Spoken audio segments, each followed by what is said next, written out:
안녕하세요. 마음쉼터 가족 여러분. 오늘 여러분과 함께 나눌 이야기는 제왕절개로 아이를 낳자마자 남편이 600만 원짜리 산후도우미를 취소해버린 한 여인의 이야기입니다. 시어머니가 말을 듣지 않은 벌이라면서요. 그 말에 아내가 던진 한마디에 시어머니와 남편은 그 자리에 주저앉고 말았습니다. 과연 무슨 일이 있었던 걸까요? 살을 애는 듯한 고통에 눈을 떴습니다. 고통은 갑작스럽고 맹렬하게 찾아왔습니다. 마치 수천 개의 바늘이 동시에 아랫배를 찌르는 것 같았죠. 코를 찌르는 소독약 냄새가 훅 끼쳐왔습니다. 병원 특유의 냄새에 가슴이 답답해졌습니다.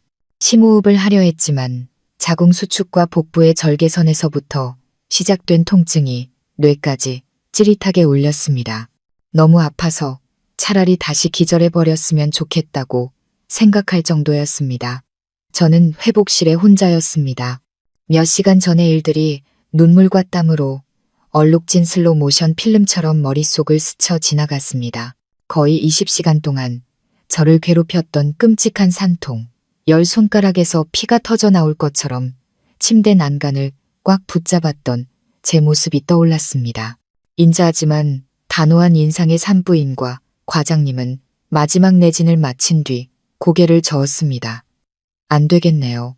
산모 골반이 너무 좁은데 태아는 우량하고 태아 심박수도 떨어지고 있어요. 지금 당장 응급 제왕절개 수술해야 합니다. 더는 자연분만 시도 못해요. 산모와 아기 둘 다 위험합니다. 그 순간 남편 민준 씨는 수술실 문 앞에 서 있었습니다. 얼굴이 새하얗게 질려 있었죠. 하지만 그 창백함은 온전히 저를 걱정해서만은 아니었습니다. 그는 망설이며 계속해서 자기 어머니, 즉 시어머니인 박 여사를 쳐다봤습니다. 박 여사는 밖에서 안절부절 못하고 있었죠. 그녀의 날카로운 목소리가 제 신음 소리마저 뚫고 들어왔습니다. 의사 선생님, 어떻게든 자연분만하게 해주세요. 제왕절개하면 나중에 몸 축나고 둘째 갖기도 힘들다던데. 우리 며느리 독해서 아픈 거 잘 참아요. 그냥 힘주게 놔두세요. 의사 선생님은 소리쳤습니다. 아마도 이런 신랑이에 지칠 대로 지친 모양이었습니다. 지금 사람 목숨이 달린 일입니다. 장난하시는 거 아니에요. 산모랑 아기 목숨 구할 겁니까? 아니면 둘째 타령하실 겁니까? 가족이 결정 못하면 산모 본인이 직접 결정하세요. 바로 그 순간 끔찍한 자궁수축이 몰려왔습니다. 골반이 부서져 내리는 것 같았죠. 하지만 이성이 무너지면 안 된다고 속삭였습니다. 저는 끊어지는 고통 속에서 소리쳤습니다. 제가 사인할게요. 선생님, 제발 우리 아기 좀 살려주세요. 저는 마지막 남은 힘을 쥐어짜 떨리는 손으로 수술 동의서에 서명했습니다. 남편의 당황한 표정과 박 여사의 불만 가득한 시선을 뒤로 한 채 말이죠. 그리고 지금 저는 이곳에 홀로 누워 있습니다. 제 아들은 간호사가 잠시 얼굴만 보여준 뒤 미수가 인큐베이터로 옮겨졌습니다. 의사의 경고대로 태어날 때 잠시 호흡 곤란을 겪었기 때문이죠. 민준 씨와 시어머니는 어디로 간 걸까요? 아무도 보이지 않았습니다. 육체적 고통과 서러움에 정신이 아득해졌습니다. 저는 텅 빈 마음을 애써 외면하며 지친 눈을 감았습니다. 그저 이 고통이 빨리 가라앉기만을 바랐습니다. 저는 화자 이모님을 기다리고 있었습니다. 저는 제 비상금 600만 원을 전부 털어 석 달 전부터 이모님을 예약해뒀습니다. 이모님은 업계 최고의 실력을 가진 산후도우미였습니다. 사람들은 그녀를 황금손이라 불렀죠. 제왕절개, 산모 케어와 산후 마사지의 전문가였습니다. 저는 이 600만 원이라는 금액을 남편에게 숨겼습니다. 아는 분이 소개해준 서비스라고 거짓말을 했죠. 만약 남편과 시어머니가 진짜 금액을 알았다면 절대 동의하지 않았을 테니까요. 박 여사에게는 귀한 대손을 낳는데 쓰지 않는 모든 돈은 낭비였습니다. 하지만 상관없었습니다. 이제는 저 자신을 먼저 챙겨야 했습니다. 이 결혼 생활에서 저는 너무나 외로웠고 지금 이 분만대 위에서도 너무나 고독했습니다. 화자 이모님은 지금 저의 유일한 희망이었습니다. 그때 회복실 문이 조용히 열렸습니다. 저는 희미한 희망을 품고 고개를 돌렸습니다. 화자 이모님이 아니었습니다. 남편 민준 씨였습니다. 민준 씨는 방으로 들어왔지만 제 눈을 똑바로 쳐다보지 못했습니다. 그의 얼굴은 지쳐 보였지만 무언가를 피하는 듯한 기색이 역력했습니다. 그는 제 상상처럼 침대로 달려와 제 손을 잡고 괜찮냐고 묻지 않았습니다. 마치 제가 처음 보는 사람인 것처럼 방구석에서 몇 미터 떨어진 곳에 멀뚱히 서 있을 뿐이었습니다. 서연아, 일어났어? 그의 목소리는 쉬어 있었습니다. 저는 대답할 힘도 없이 겨우 속삭였습니다. 한 글자 한 글자 내뱉을 때마다 수술 부위가 찢어질 듯 아팠습니다. 화자 이모님, 이모님은 어디 있어요? 왜 아직 안 오셨지? 나 너무 아파. 빨리 좀 전화해줘요. 저는 민준 씨의 몸이 움찔하는 것을 보았습니다. 그는 고개를 더 푹 숙이고 두 손을 불안하게 비볐습니다. 서연아, 일단 좀 쉬어. 화자 이모님, 무슨 일 있어요? 불안한 예감이 등골을 타고 흘렀습니다. 그게 이모님 안 오실 거야. 귀가 멍해졌습니다. 안 온다니. 그게 무슨 말이에요? 나 계약금도 다 보냈는데 나 지금 이모님 꼭 필요하단 말이에요. 저는 몸을 일으키려 애썼습니다. 극심한 공포가 고통마저 압도하는 순간 수술 부위가 뇌를 관통하는 듯한 통증과 함께 터져나갈 듯 했습니다. 저는 신음을 터뜨렸습니다. 민준 씨가 황급히 다가왔지만 저를 부축하기 위해서가 아니라 그저 저를 눕히기 위해서였습니다.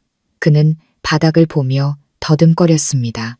서연아, 진정해. 실은 내가 그 서비스 취소했어. 민준 씨의 말이 끝나자마자 방문이 다시 열렸습니다. 시어머니 박 여사였습니다. 그녀는 빈손이 아니었습니다. 김이 모락모락 나는 묽은 미역국이 담긴 보온 도시락을 들고 있었죠. 그녀는 저를 한번 쓱 쳐다보더니 민준 씨에게 눈길을 돌렸습니다. 경멸이 가득 담긴 비웃음과 함께요. 일어났냐? 뭘 그렇게 시끄럽게 소란이야? 그녀는 옆 테이블에 미역국통을 쾅 내려놓았습니다.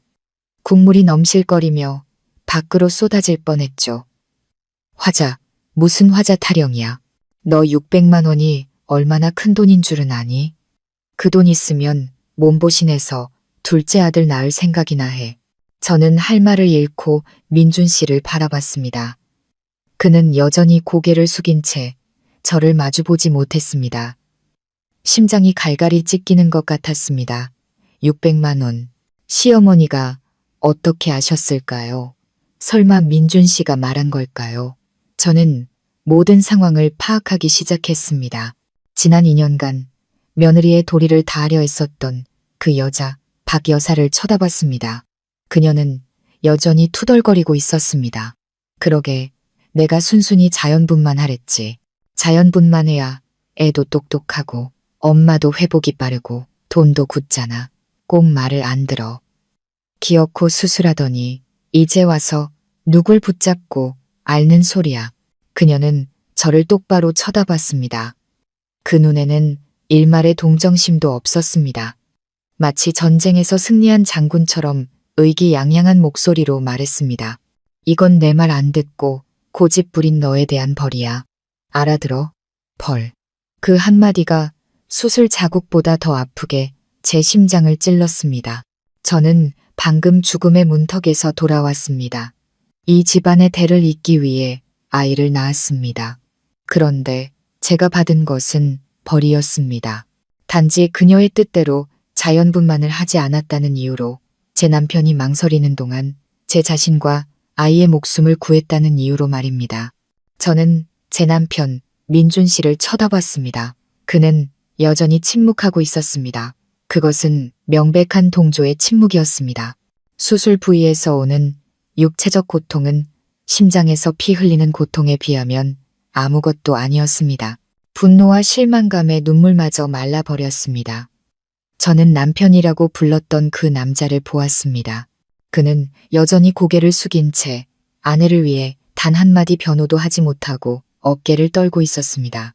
그는 그저 서서 어머니의 잔인함에 동조하는 공범이 되기를 선택했습니다.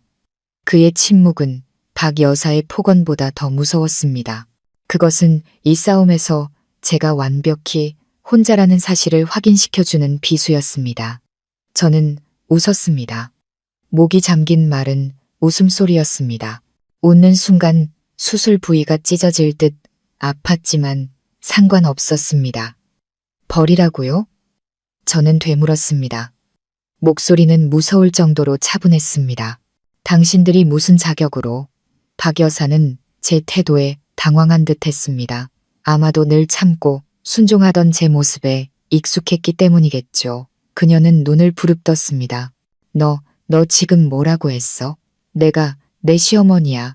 저는 더 이상 그녀를 쳐다보지 않았습니다. 남은 힘을 다해 저기 서 있는 비겁한 남자 민준 씨를 똑바로 쳐다봤습니다. 당신도 그렇게 생각해요? 나도 벌 받아야 마땅하다고 생각하냐고요. 민준 씨는 화들짝 놀라 저를 쳐다봤습니다. 그의 눈은 공포와 혼란으로 가득했지만 여전히 입을 열지 못했습니다. 저는 차갑게 웃었습니다. 그거면 됐어요. 그에 대한 마지막 연민과 희망이 산산조각 났습니다. 저는 고개를 돌려 얼마 남지 않은 힘을 쥐었자 테이블 위에 있는 제 휴대폰으로 손을 뻗었습니다. 몸을 뻗는 순간 수술 부위가 터져나갈 것 같았고 고통에 정신을 잃을 뻔했지만 저는 이를 악물었습니다. 반드시 가져야만 했습니다. 박 여사는 제 행동을 보더니 비웃으며 빈정거렸습니다. 어이구, 친정엄마한테 전화하시게. 전화해. 사부인 오시라 그래.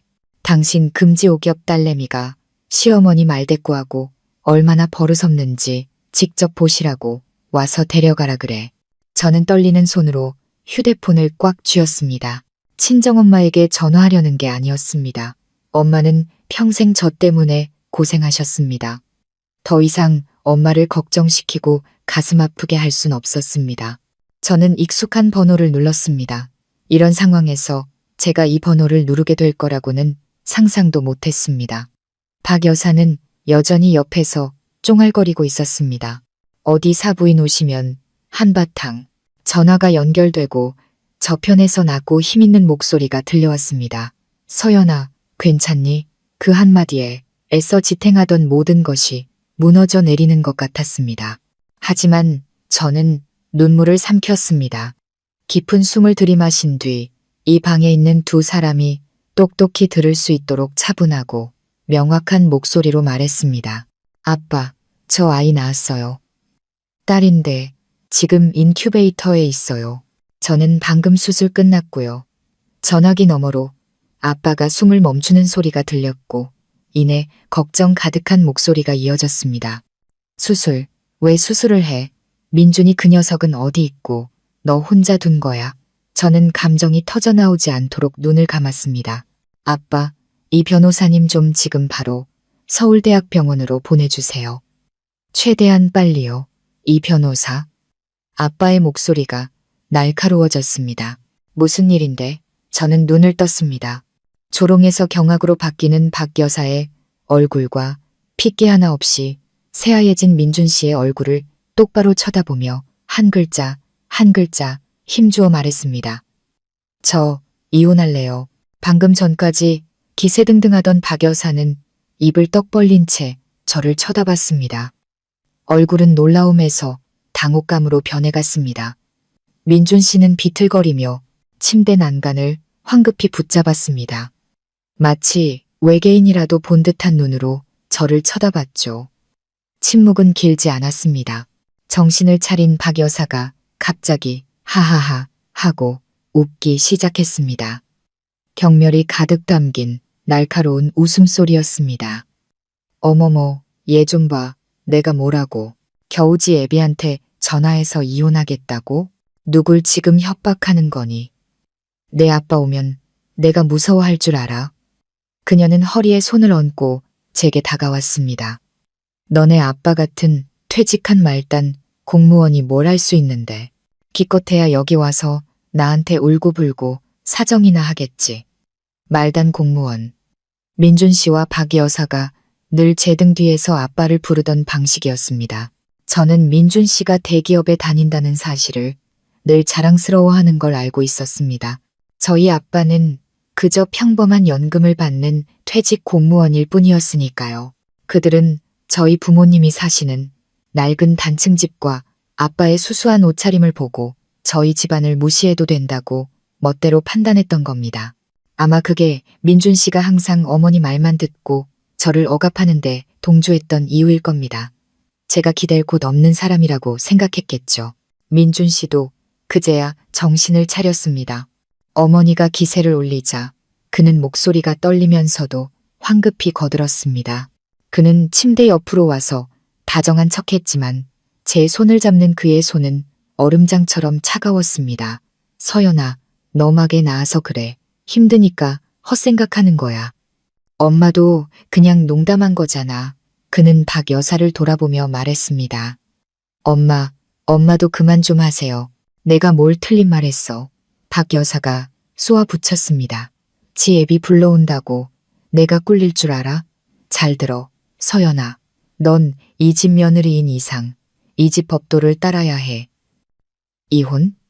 너 빈손으로 시집와서 이제 애까지 딸린 채로 나가면 어떤 놈이 널 걷어줄 것 같아. 결국 늙은 부모 치마폭에 매달려 살겠지. 저는 지쳐서 눈을 감았습니다. 이런 사람들과는 더 이상 논쟁하고 싶지 않았습니다. 무지에서 비롯된 그들의 오만함은 너무나 견고했으니까요. 그들은 제 아빠가 누군지, 그리고 이 변호사님이 누군지 전혀 모르고 있었습니다. 저는 그저 조용히 힘을 아끼며 기다렸습니다. 그녀가 가져온 묽은 미역국은 테이블 위에서 차갑게 식어가고 있었습니다. 방 안의 공기는 다시 숨막히게 변했습니다. 민준 씨는 제가 아무 말도 하지 않자 제가 겁을 먹었다고 생각한 모양입니다. 그는 안도의 한숨을 쉬며 물을 따르기 시작했습니다. 물이라도 좀 마실래? 별일 아니야. 엄마도 다 너 잘 되라고 그런 거지. 저는 대답하지 않고 벽 쪽으로 고개를 돌렸습니다. 박 여사가 중얼거리는 소리가 들렸습니다.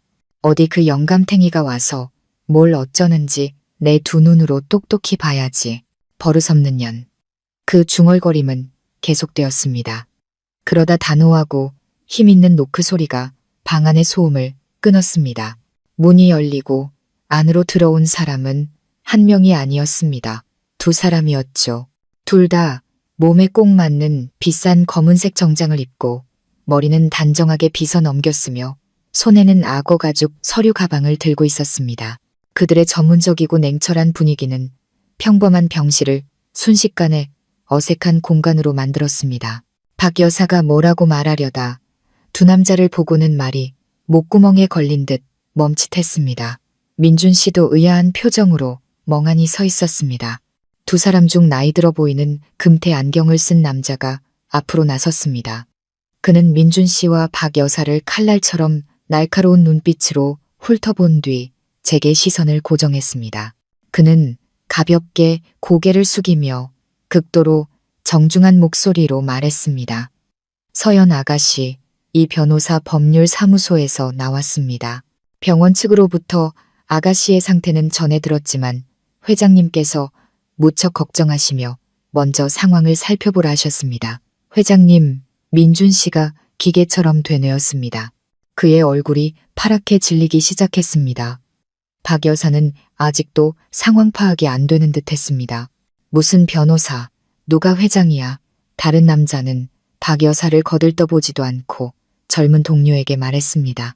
자네가 처리하게.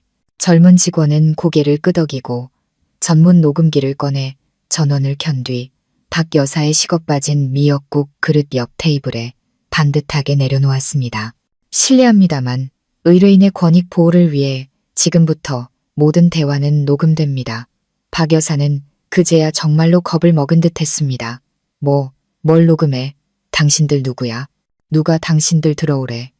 바로 그때 방문이 다시 한번 열렸습니다. 이번에는 제 아버지였습니다. 아빠가 들어오셨고 그 뒤를 다른 양복 차림의 남자가 따랐습니다.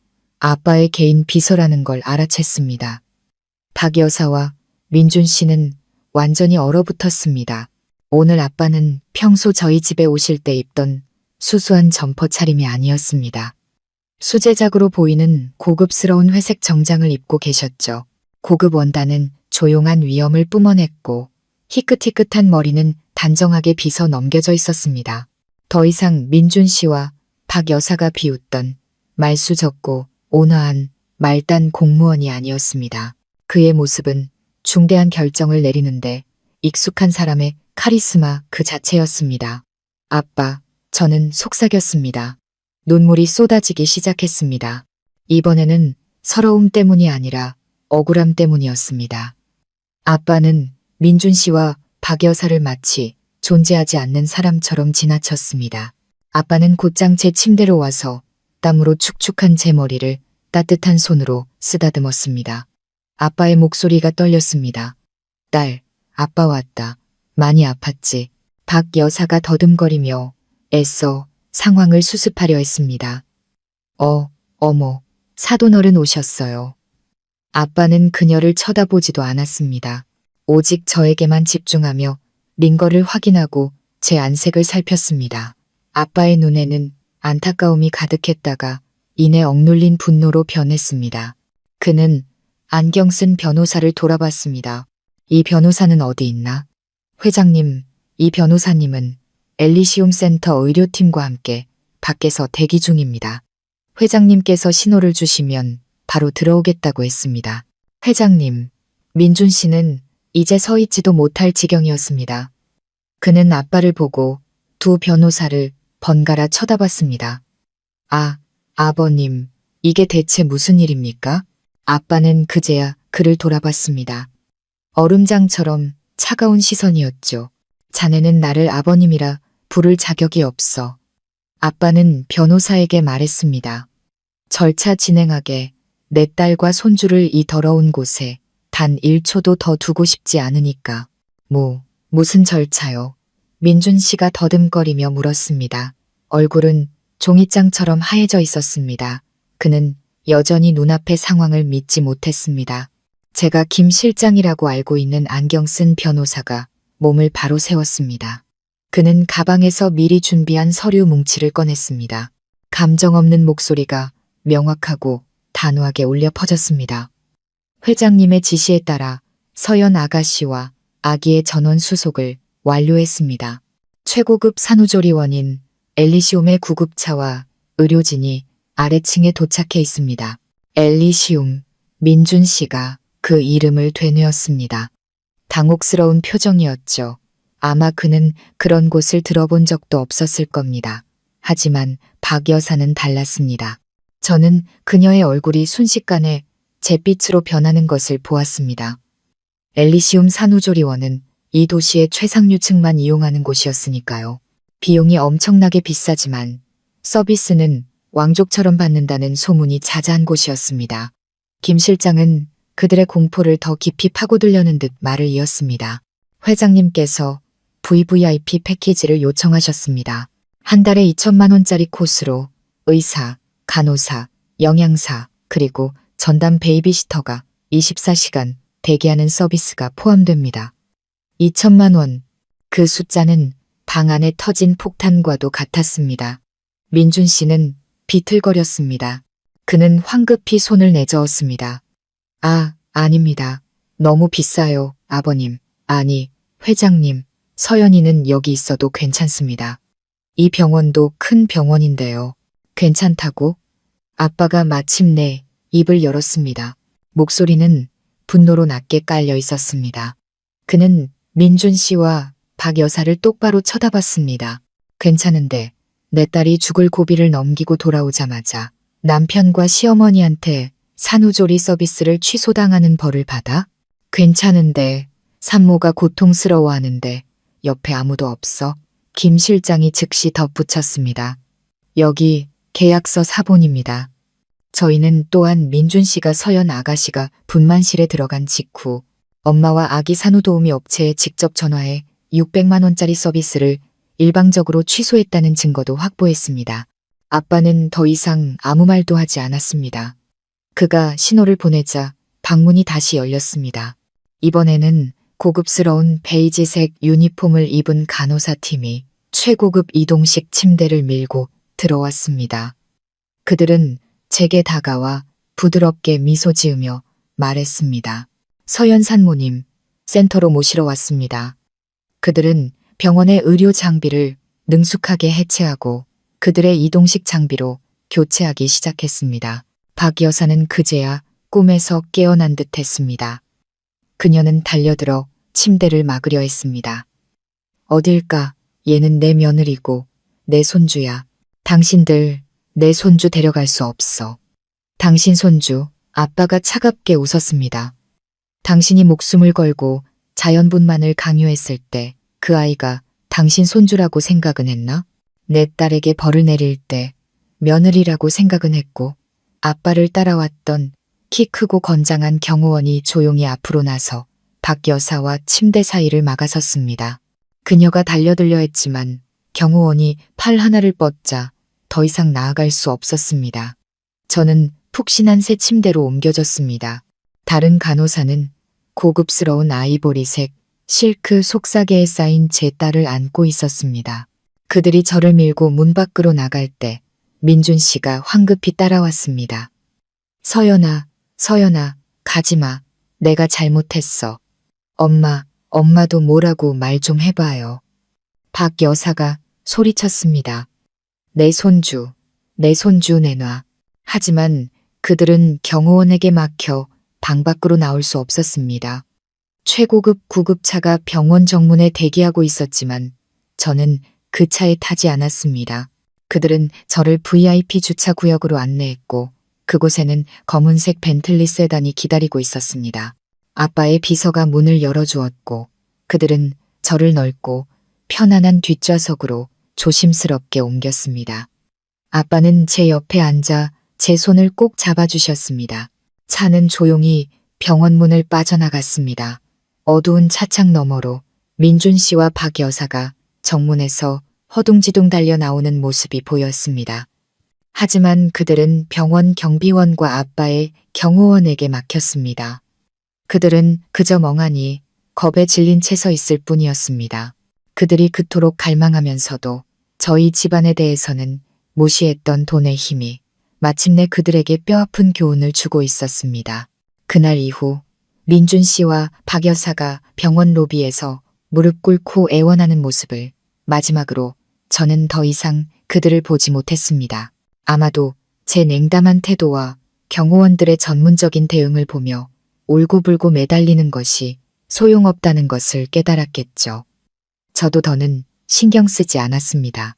엘리시움 산후조리원에서의 날들은 마치 다른 세상에 온 것 같았습니다. 수술 부위는 최고급 약으로 관리받았고 빠르게 아물었습니다. 모유도 풍족하게 돌기 시작했죠. 제 딸 민서는 고맙게도 젖을 잘 빨았습니다. 아이는 엄마가 겪은 고초를 아는 듯 보채지 않고 먹고 자고 가끔씩 맑고 까만 눈으로 저를 바라볼 뿐이었습니다. 아이를 볼 때마다 제 결정이 옳았다는 것을 느꼈습니다. 제 딸은 엄마를 무시하는 할머니와 비겁하게 방관하는 아빠가 있는 가정보다는 더 나은 환경에서 자랄 자격이 있었습니다. 아빠는 매일같이 찾아오셨습니다. 민준 씨나 박 여사에 대해서는 한마디도 꺼내지 않으셨죠. 그저 손녀와 놀아주시거나 회사에서 있었던 재미있는 이야기를 들려주셨습니다. 아빠는 이 평온함으로 제 마음의 상처를 치유해주려 애쓰고 계셨습니다. 출산 후 열흘째 되던 날 제가 방 안에서 가볍게 걷기 운동을 하고 있을 때 김 실장님이 전화를 걸어왔습니다. 그는 말했습니다. 서연 아가씨, 회장님의 지시와 아가씨의 요청에 따라 서류 준비를 마쳤습니다. 오늘 민준 씨 자택으로 이혼 소장을 발송할 예정입니다. 몸조리 잘하고 계십시오.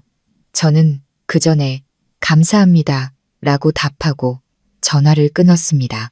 나중에 김 실장님께 전해들은 이야기입니다. 그날 오후 그와 집행관 한 명이 저와 민준 씨가 살던 아파트로 찾아갔다고 합니다. 그때 민준 씨는 덥수룩한 수염에 넋이 나간 채 거실에 앉아 있었고 집안은 담배 냄새로 자욱했습니다. 박 여사는 마침 장을 보고 돌아오는 길이었는데 여전히 얼굴에는 불만이 가득했다고 합니다. 변호사를 보자마자 그녀는 고슴도치처럼 가시를 세웠습니다. 또 당신들이야? 여긴 왜 왔어? 손님 내쫓아. 김 실장님은 전문가다운 태도로 조금도 흔들리지 않고 말했습니다. 저희는 민준 씨에게 법적 서류를 송달하러 왔습니다. 이것은 서연 아가씨가 서명한 이혼 소장 및 관련 서류입니다. 받으시죠. 민준 씨는 떨리는 손을 내밀었지만 감히 고개를 들지 못했습니다. 박 여사는 이혼 소장이라는 글자를 보자마자 소리를 질렀습니다. 안 돼. 난 이 이혼 반대야. 내 아들은 사인 안 해. 당장 꺼져. 내년 회장님한테 가서 전해. 어림도 없다고. 김 실장님은 태연하게 서류 가방을 테이블 위에 내려놓았습니다. 그는 말했습니다. 민준 씨의 서명 여부는 법원에서 판단할 겁니다. 하지만 돌아가기 전에 서연 아가씨가 왜 이렇게 단호한 결심을 했는지 아셔야 할 것 같아 녹음 파일 하나를 들려드리죠. 그는 그날 병원 테이블 위에 놓여있던 전문 녹음기를 꺼냈습니다. 그가 버튼을 누르자 박 여사의 날카로운 목소리가 방 안에 울려 퍼졌습니다. 이건 내 말 안 듣고 고집부린 너에 대한 벌이야. 이어서 민준 씨의 목소리가 들렸습니다. 실은 내가 그 서비스 취소했어. 방 안은 숨막히는 정적이 흘렀습니다. 너무나도 선명하고 잔인하게 울려 퍼지는 자신의 목소리. 박 여사의 얼굴은 불그락 푸르락 하다가 새파랗게 질렸습니다. 민준 씨는 소파에 주저앉아 머리를 감싸쥐었습니다.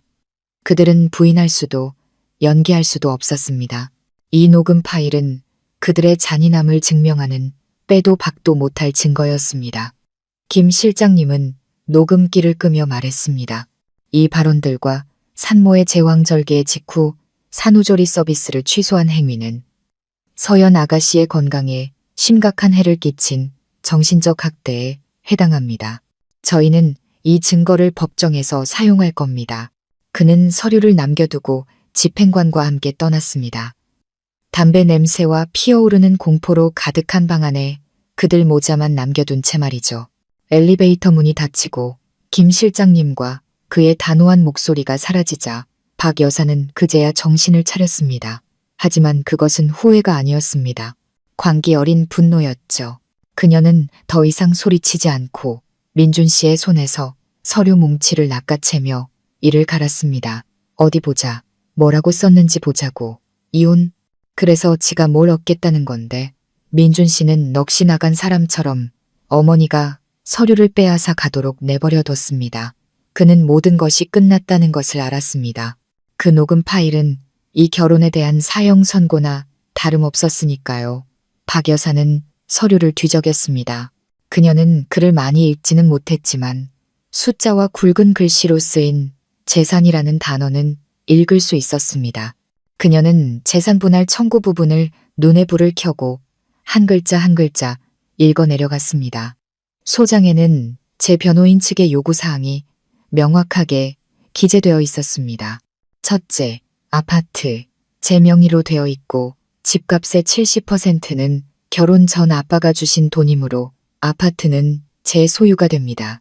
민준 씨에게는 지난 2년간 부부가 함께 갚은 대출금의 절반을 돌려줄 것입니다.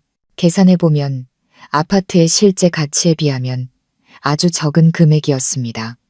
둘째, 예금 5천만 원. 이는 혼인 기간 중 형성된 재산이므로 법에 따라 절반씩 각이 500만 원씩 나누게 됩니다. 박 여사는 여기까지 읽고는 더 이상 참지 못했습니다. 절반? 500만 원? 그리고 그녀는 아파트 부분을 읽었습니다. 뭐, 대출금만 돌려준다고? 그럼 이 집은 그년이 갖는다는 거야? 그녀는 종이를 구겨 민준 씨 얼굴에 던지며 소리쳤습니다. 세상에, 도둑년, 집을 뺏어가려는 거야. 너 봤지? 그년이 내 재산 다 뺏으려고 작정한 거라고. 민준 씨는 구겨진 종이를 주워 명확하게 쓰인 조항들을 읽었습니다. 그는 어머니보다는 법을 더 잘 알았습니다. 이 조항들이 전적으로 합리적이라는 것을 알고 있었죠. 아빠가 주신 돈은 은행 이체 기록이 명확했고 아파트는 제 명의였으니 법은 제 편이었습니다. 그에게는 승산이 없었습니다. 그는 그저 다 끝났어라고 중얼거릴 뿐이었습니다. 박 여사는 아들이 무너지는 모습을 보자 더욱 광분했습니다. 그녀는 더 이상 울부짖지 않고 악에 받쳐 저주를 퍼붓기 시작했습니다. 내가 알아봤어. 저렇게 가난한 척하는 것들은 속이 시커먼 법이야. 온 가족이 사기꾼이었어. 지혜비, 그 퇴직한 영감탱이가 회장이라고. 다 연기한 거야. 우리 아들 속여서 결혼하려고. 이제 와서 본색을 드러내고 네 재산을 다 뺏어가는 거라고. 그녀는 거실을 왔다 갔다 하며 손을 휘저었습니다. 난 억울해서 못 살아. 소송 걸 거야. 온 세상에 걔네 집안의 진짜 얼굴을 알려야 해. 돈만 많으면 뭐해. 사람이 저렇게 악독한데 가난한 사람 등쳐먹는 부자놈들이라고. 민준 씨가 지친 듯 고개를 들었습니다. 그의 목소리는 쉬어 있었습니다. 뭘 또 소송을 해요, 엄마. 돈은 아버님 돈이고 집은 서연이 명의예요. 우린 졌다고요. 졌다고? 박 여사가 눈을 부릅떴습니다. 너 사내 자식이 그것밖에 안 돼. 계집애한테 그렇게 휘둘리고 살 거야? 안 돼. 이대로는 못 끝내. 그녀는 갑자기 걸음을 멈췄습니다. 그녀의 눈에 무서운 빛이 번뜩였습니다. 민준 씨는 몰랐지만 그의 어머니 머릿속에서는 더 추잡한 계획이 막 형성되고 있었습니다. 민준 씨는 더 이상 어머니와 다툴 기력도 없었습니다. 그는 침실로 들어가 문을 쾅 닫아버렸습니다. 그는 침대 위로 쓰러졌습니다. 물건 던지는 소리가 요란하게 들리더니 이내 죽음 같은 침묵이 흘렀습니다. 그는 자신이 곧 빈털터리가 될 것이라는 현실을 마주하기 위해 조용히 있을 필요가 있었습니다. 그는 제 유수남의 모든 것을 걸었고 이제 모든 것을 잃었습니다. 거실에서는 박 여사가 소파에 미동도 없이 앉아 있었습니다. 아들의 침묵은 그녀를 더욱 초조하게 만들었습니다.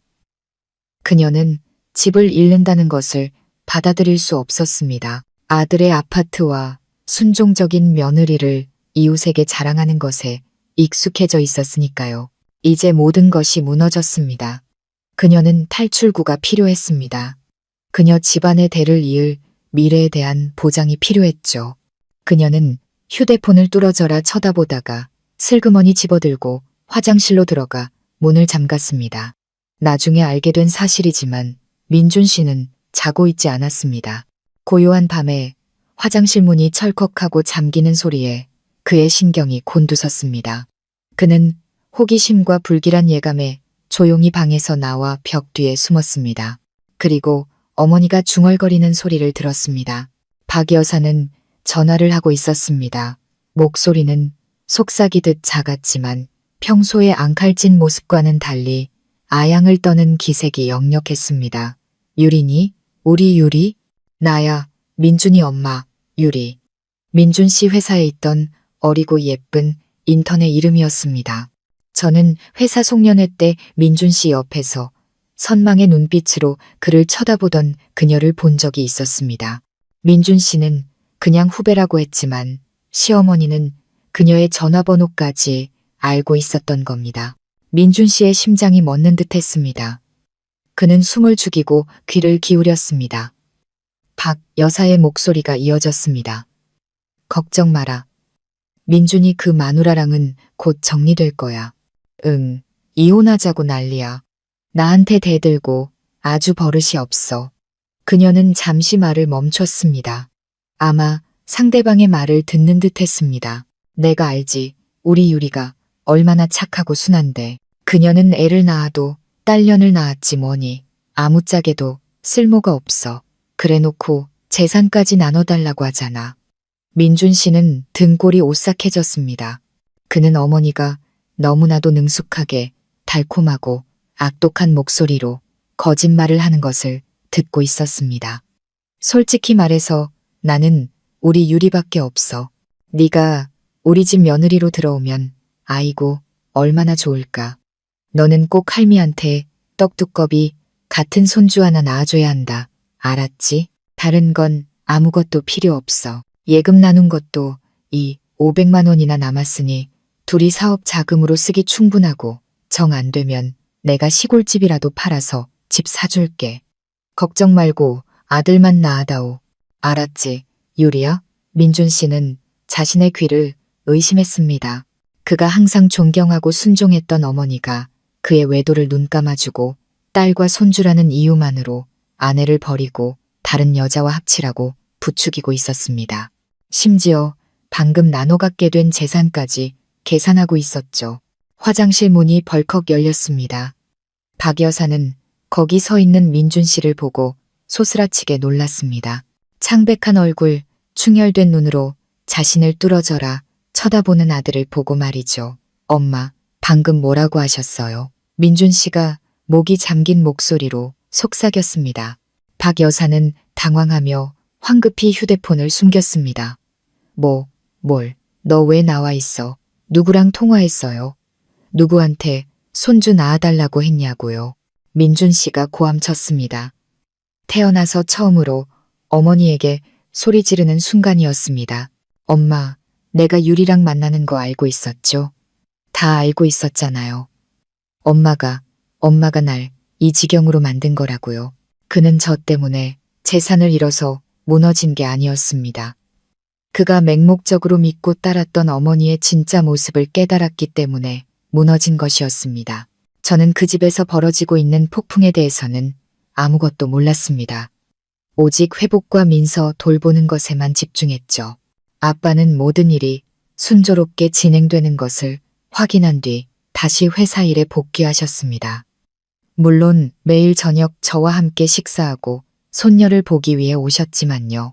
제 평호는 민준 씨 집안의 지진과 맞바꾼 것이었습니다. 나중에 들은 바로는 민준 씨가 어머니의 통화를 엿들은 그날 밤 두 사람은 집이 떠나가라 싸웠다고 합니다. 민준 씨는 실망과 분노 속에서 자신에게 남은 것이 아무것도 없다는 것을 깨달았습니다.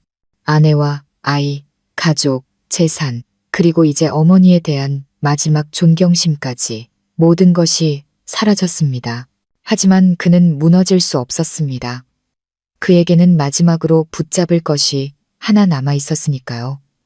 바로 직장이었습니다. 민준 씨는 출근해야 했습니다. 그는 대기업의 그 과장 자리를 지켜야만 했습니다. 그것은 그의 유일한 자부심이자 유일한 수입원이었습니다. 그는 억지로 몸을 일으켜 면도를 하고 잘 다려진 옷을 입고 아무 일도 없었다는 듯이 회사로 향했습니다. 그는 생각했습니다. 직장만 있으면 다시 시작할 수 있다고. 하지만 그는 틀렸습니다. 민준 씨가 사무실에 들어서자 월요일 아침의 활기찬 분위기가 순간 정지했습니다. 모든 사람들이 그를 쳐다봤다가 약속이라도 한 듯이 즉시 고개를 돌렸습니다. 컴퓨터, 커피잔, 잊지도 않은 통화에 바쁜 척하면서요. 아무도 인사를 건네지 않았습니다. 민준 씨는 어리둥절했습니다. 그는 자기 자리로 걸어갔습니다. 아침마다 그를 살갑게 부르며 간식을 나눠주던 행정팀. 팀장님은 오늘따라 서랍속만 뒤지며 무언가를 찾는 척했습니다. 그와 함께 담배를 피우러 가자고 조르던 후배들은 그가 다가가자 다른 구석으로 슬그머니 피했습니다. 그날 점심 아무도 그에게 같이 밥을 먹자고 하지 않았습니다. 그는 구내식당에서 눈에 띄는 따돌림 속에서 혼자 밥을 먹었습니다. 민준 씨는 이해할 수 없었습니다. 그는 아직 해고되지 않았고 어떤 징계 통보도 받지 않았습니다. 그의 집안일이 어떻게 이렇게 빨리 알려진 걸까요? 그는 제가 머무는 산후조리원이 대기업 임원들의 부인들이 드나드는 곳이라는 사실을 몰랐습니다. X그룹의 한 과장이 산후 아내와 아이를 학대해서 장인인 회장님이 벤틀리를 보내 딸을 데려갔다는 소문은 이 도시 상류층 사이에서 산불보다 더 빠르게 퍼져나가고 있었습니다. 그날 오후 사장님이 그를 불렀습니다. 민준 씨가 항상 존경해 마지 않던 그리고 아빠의 골프 친구라는 사실은 감히 말하지 못했던 그 사장님이었습니다. 그는 차가운 눈으로 민준 씨를 쳐다봤습니다. 민 과장, 요즘 집안에 안 좋은 일이라도 있나? 민준 씨는 황급히 대답했습니다. 아, 아닙니다. 사장님. 그냥 작은 오해가 있었습니다. 사장님은 그의 말을 잘랐습니다. 목소리에는 분노가 없었지만 무게가 실려 있었죠. 회사는 일하는 곳이지 개인사 해결하는 곳이 아닐세. 자네가 아내랑 어떤 오해가 있었는지 나는 관심 없네. 하지만 우리 그룹이 이미지를 얼마나 중요하게 생각하는지는 알아야 할 거야. 자기 가정도 제대로 건사하지 못하고 심지어 가장 약할 때 아내와 자식을 학대하는 사람이라. 그는 말을 멈추고 고개를 저었습니다. 일단 하던 일 정리하게. 새로운 프로젝트는 당분간 참여하지 말고 다른 팀에 넘기도록. 그것은 경고이자 조직의 변두리로 밀어내는 선언이었습니다. 민준 씨는 사장실을 나오며 다리가 풀리는 것을 느꼈습니다. 그는 깨달았습니다. 아빠는 돈만 있는 게 아니었습니다. 그에게는 힘이 있었습니다. 부드럽지만 그를 질식시킬 수 있는 힘이요. 그의 마지막 자존심이었던 직장마저도 그의 소나귀에서 벗어나고 있었습니다. 산후조리원에서의 날들은 말 그대로 제가 다시 태어나는 시간이었습니다. 공기 중에는 소독약 냄새 대신 은은한 라벤더 오일 향이 감돌았습니다. 제 딸 민서는 최상의 환경에서 보살핌을 받았습니다. 아이는 꾸준히 몸무게가 늘었고 피부는 뽀얗고 이제 저를 보고 눈을 맞추기 시작했습니다. 맑고 까만 눈동자, 제왕절개 흉터도 간호부장님의 세심한 관리 덕분에 하루가 다르게 아물어갔습니다. 저는 이제 제 손으로 아이를 안고 아이의 부드러운 온기를 느낄 수 있었습니다. 아빠는 매일 오셨습니다. 회장님의 위험 있는 모습이 아닌 그저 한 사람의 할아버지, 한 사람의 아버지로서요. 아빠는 정성스럽게 사과를 깎아 작은 조각으로 잘라 제게 건네셨습니다. 먹어라, 딸. 속이 시원해질 거다. 그리고는 아기 침대 옆에서 몇 시간이고 앉아 잠든 민서를 바라보셨습니다. 아빠의 거친 손이 아이의 통통한 뺨을 부드럽게 쓰다듬었습니다. 아빠는 민준 씨나 박 여사에 대해 많은 말을 하지 않았습니다. 그저 제가 온전히 평온하게 회복하기를 바라셨죠.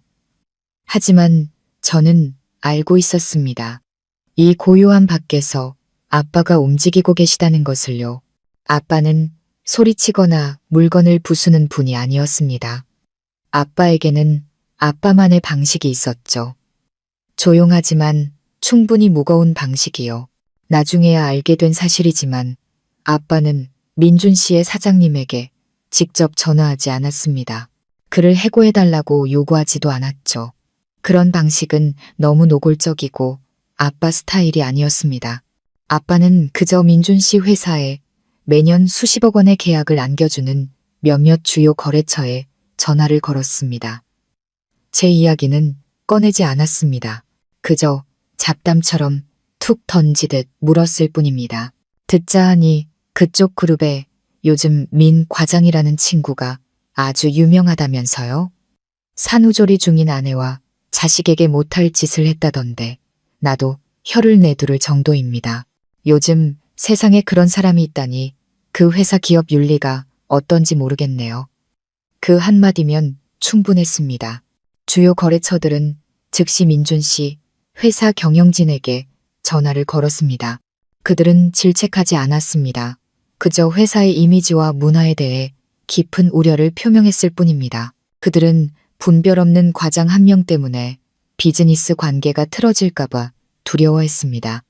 민준 씨가 그토록 아부하며 올라가려 했던 사장님은 즉시 압박을 느꼈습니다. 그들은 이유 없이 민준 씨를 해고할 수는 없었지만 그를 투명인간으로 만들 수는 있었습니다. 이제 제 기억 속에서 그가 된 민준 씨는 여전히 회사에 출근했습니다. 하지만 그는 자신이 잉여인간이 되었다는 것을 금방 깨달았습니다.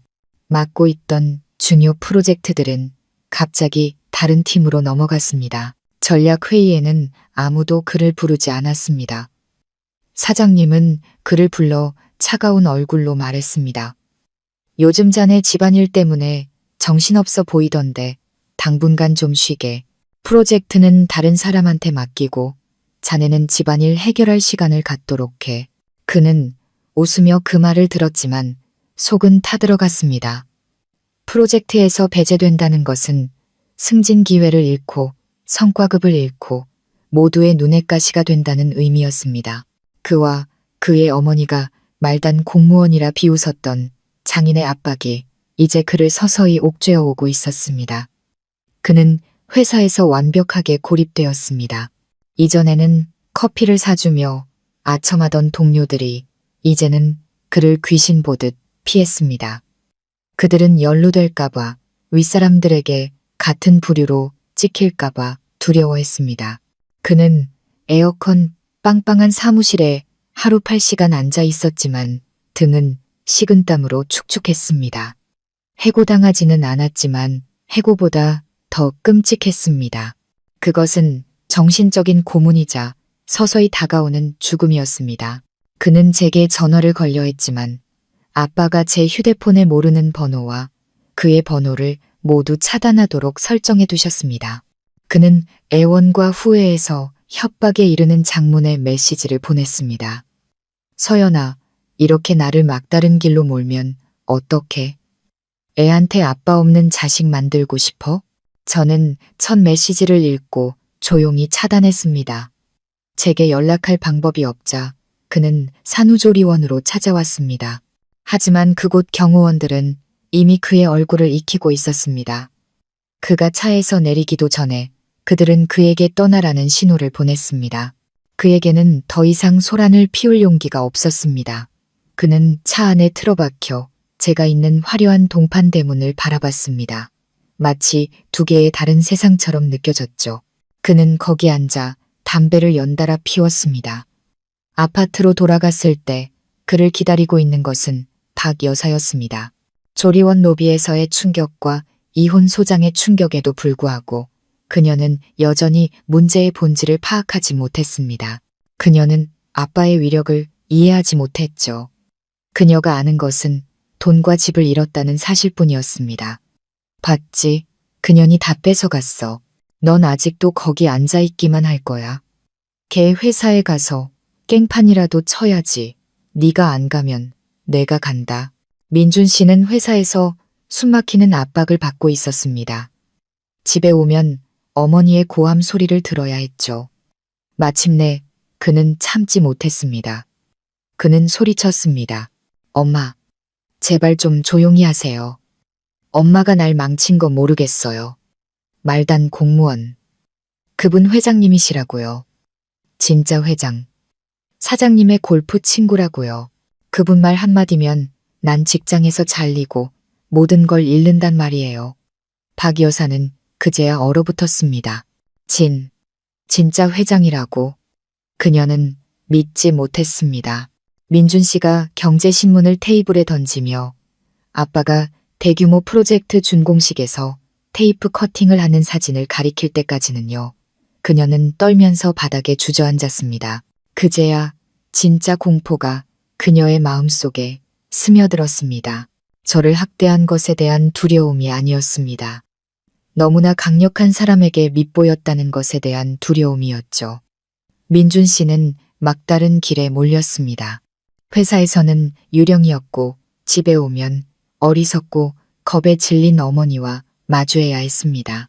아내와 아이는 그가 닿을 수 없는 성 안에 있었고 테이블 위에는 명확한 재산 분할 조항이 담긴 이혼 소장이 15일의 카운트다운을 하고 있었습니다. 그는 자신에게 어떤 탈출구도 없다는 것을 깨달았습니다. 그는 저희 부모님 댁으로 찾아갔지만 그 낡은 단층 집은 굳게 닫혀 있었습니다. 아빠는 저를 위한 모든 준비를 마치신 뒤 엄마를 모시고 해외여행을 떠나셨습니다. 그는 제 가족 중 누구에게도 애원할 수 없었습니다. 그는 어머니가 그토록 칭찬했던 내연녀 유리에게도 연락을 시도했습니다. 하지만 그녀 역시 민준 씨가 회사에서 밀려났다는 소식을 듣고는 조용히 사라졌습니다. 모든 연락을 차단한 채로요. 그녀는 그저 인턴일 뿐이었습니다. 그녀에게 필요한 것은 튼튼한 동아줄이지 무너지기 직전의 빚더미가 아니었습니다. 민준 씨는 완벽하게 혼자가 되었습니다. 그는 아파트에 앉아 테이블 위의 서류들을 바라봤습니다. 그에게는 두 가지 선택지가 있었습니다. 하나는 서명하지 않고 법정까지 가는 것이었습니다. 하지만 그 녹음 파일과 아빠의 힘을 가지고 법정에 선다면 그는 분명히 질 것입니다. 그는 재산을 모두 잃는 것은 물론이고 직장까지 잃을 수 있었습니다. 시끄러운 소송은 회사가 그를 해고할 마지막 명분이 될 테니까요. 두 번째 선택은 서명하는 것이었습니다. 예금이 500만 원과 아파트의 대부분을 잃는 것을 받아들이는 것이죠. 적어도 그는 그렇게 생각했습니다. 그것이 합의라고, 서류에 서명하면 모든 것이 조용히 끝날 것이라고. 아빠는 아마 그가 분수를 아는 것을 보고 그를 놓아주고 회사에 가하던 압박도 거둘 것이라고 생각했습니다. 그는 여전히 과장 자리를, 자신의 마지막 자존심을 지킬 기회가 있을 것이라고 믿었습니다. 모든 것을 잃은 후 그는 직장이라는 마지막 구명조끼에 매달렸습니다. 마감일 마지막 날, 민준 씨는 떨리는 손으로 펜을 잡았습니다. 박 여사는 옆에서 더 이상 소리치지 않고 그저 흐느껴 울고 있었습니다. 세상에, 다 잃었구나, 아들아. 민준 씨는 이를 악물었습니다. 서명 안 하면 목숨까지 잃게 생겼어요. 엄마, 아시겠어요? 그는 눈을 감고 박민준이라는 세 글자를 써 내려갔습니다. 글씨는 떨리고 비뚤어져 있었습니다. 그는 저에게 미안해서가 아니라 자기 자신을 구하기 위해 서명했습니다. 그는 이것이 마지막 폭풍이기를 바랐습니다. 그는 생각했습니다. 직장만 지킬 수 있다면 다시 시작할 수 있다고. 그는 틀렸습니다. 그는 이것이 거대한 태풍을 알리는 미풍에 불과하다는 것을 몰랐습니다. 그날 오후 김 실장님이 제게 전화를 걸었습니다. 그의 목소리는 차분했습니다. 서연 아가씨, 민준 씨가 서류에 서명했습니다. 재산 및 양육권에 관한 모든 조항을 수락했습니다. 이혼 절차는 곧 마무리될 겁니다. 저는 민서를 안고 있었습니다. 아이는 막 젖을 먹고 만족스러운 트림을 했습니다. 저는 아이의 작은 이마에 입을 맞추며 미소 지었습니다. 민서야, 우리 이제 자유야. 저는 전화를 끊었습니다. 마음이 한결 가벼워졌습니다. 저는 민준 씨의 서명이 담긴 이혼 소장 사본을 받았습니다. 그 떨리는 필체를 보며 통쾌함을 느끼지 못했습니다. 그저 공허할 뿐이었습니다. 그는 막다른 길에 몰렸기 때문에, 아빠의 힘이 두려웠기 때문에, 자신의 자리를 지키고 싶었기 때문에 서명했습니다. 그가 저와 제 딸에게 잘못했다는 것을 깨달았기 때문이 아니었습니다.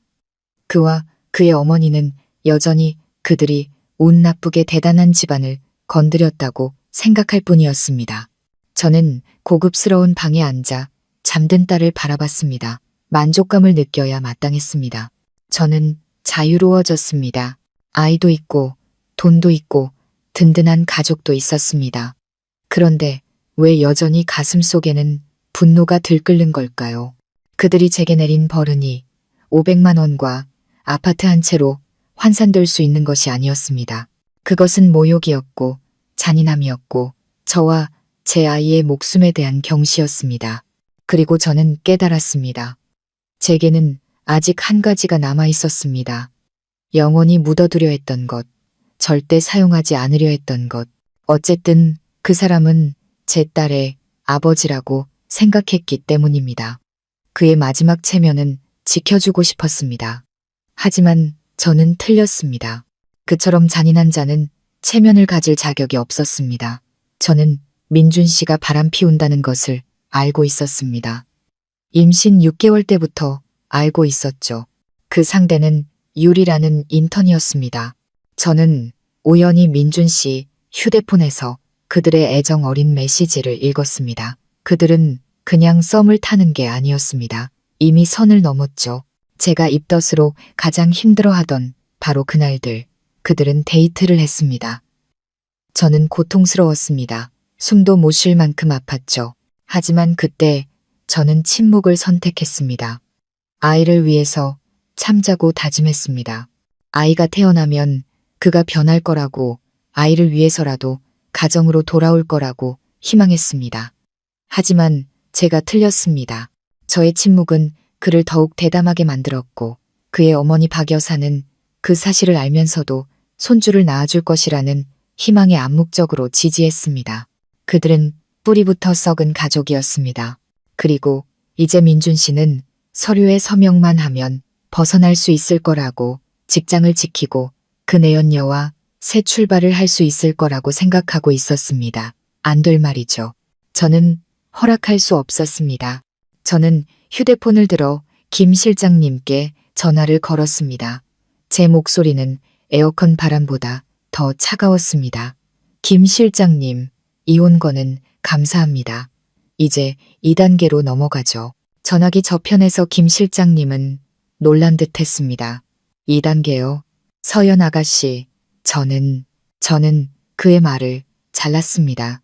민준 씨는 아빠가 두려워서 서류에 서명했어요. 저는 그 사람이 서연이도 그 사람의 모든 것을 앗아갈 수 있다는 걸 알려주고 싶어요. 그는 제가 임신 중에 바람을 피웠고 시어머니는 그걸 덮어줬어요. 저한테는 증거가 충분해요. 문자, 사진, 그리고 박 여사가 그 여자에게 전화했던 녹음 파일까지요. 민준 씨는 무너졌을 때 어머니의 대화를 직접 녹음했습니다. 그리고 미친 듯이 후회하며 제게 용서를 구하기 위해 자신도 어머니의 피해자라고 증명하기 위해 그 파일을 보냈습니다. 저는 그걸 보관하고 있었습니다. 이 모든 자료를 민준 씨가 일하는 그룹의 감사팀과 노조, 그리고 임원들에게 직접 보내주세요. 저는 그를 심각한 도덕성 위반, 혼인과 가족에 관한 법률 위반, 그리고 회사 이미지 실추 혐의로 고발하고 싶어요. 아빠는 부드러운 힘을 사용하셨죠. 하지만 저는 법을 사용할 겁니다. 그가 저에게 벌을 내렸듯이 저도 그에게 파멸이 무엇인지 알려줄 겁니다.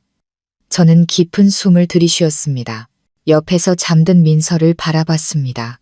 아이의 숨결에서는 젖 비린내가 났고 연약하고 순수했습니다.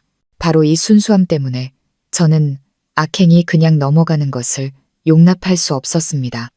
그는 제가 임신 6개월일 때 바람을 피웠습니다. 저는 그해 6월에 무더웠던 오후를 똑똑히 기억합니다. 저는 임신 6개월 차 배가 제법 무거워지기 시작했죠. 민준 씨는 회사에서 야근 회의가 있다며 먼저 저녁을 먹으라고 했습니다. 저는 지친 몸으로 소파에 누워 그를 기다렸습니다. 자정이 넘어서야 민준 씨가 돌아왔습니다. 술 냄새를 풍기며 그는 곧장 욕실로 들어갔습니다.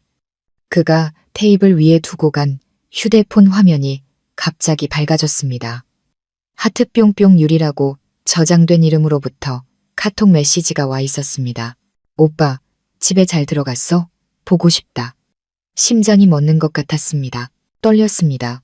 믿고 싶지 않았지만 저는 휴대폰을 열었습니다. 비밀번호는 아이러니하게도 제 생일이었습니다. 그리고 제 세상이 무너져 내렸습니다. 메시지는 하나가 아니었습니다.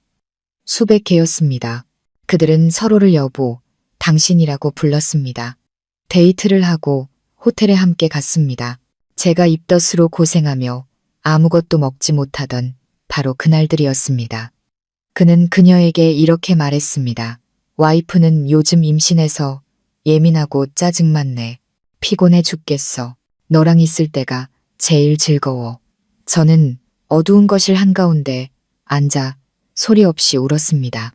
출산의 고통보다 더한 고통이었습니다. 하지만 저는 솟아오른 제 배를 내려다봤습니다. 제 아이, 저는 무너질 수 없었습니다. 저는 소란을 피우지 않았습니다. 저는 조용히 제 휴대폰으로 모든 메시지 화면을 찍고 그들이 주고받은 사진들을 저장했습니다. 그리고 잠금 폴더에 보관했습니다. 절대 열 일이 없기를 기도했던 폴더였죠. 저는 침묵했습니다. 민서의 탄생이 그를 변화시킬 것이라고 희망했습니다. 하지만 제가 틀렸습니다. 저의 침묵은 그와 그의 어머니가 저를 유약하다고 생각하게 만들었을 뿐입니다. 김 실장님, 저는 이미 목이 쉰 채로 변호사에게 말을 이었습니다. 저한테 민준 씨와 그 인턴 유리 씨의 문자, 사진 증거가 다 있어요. 제가 임신했을 때부터 만났어요. 이 모든 증거를 법률 대리인 자격으로 보내주세요. 저는 휴대폰의 잠금 폴더를 열었습니다. 그날 밤처럼 손이 떨리지 않았습니다. 제 손은 얼음장처럼 차가웠습니다. 저는 사진 한 장, 문자 한 토막을 김 실장님의 이메일로 첨부했습니다.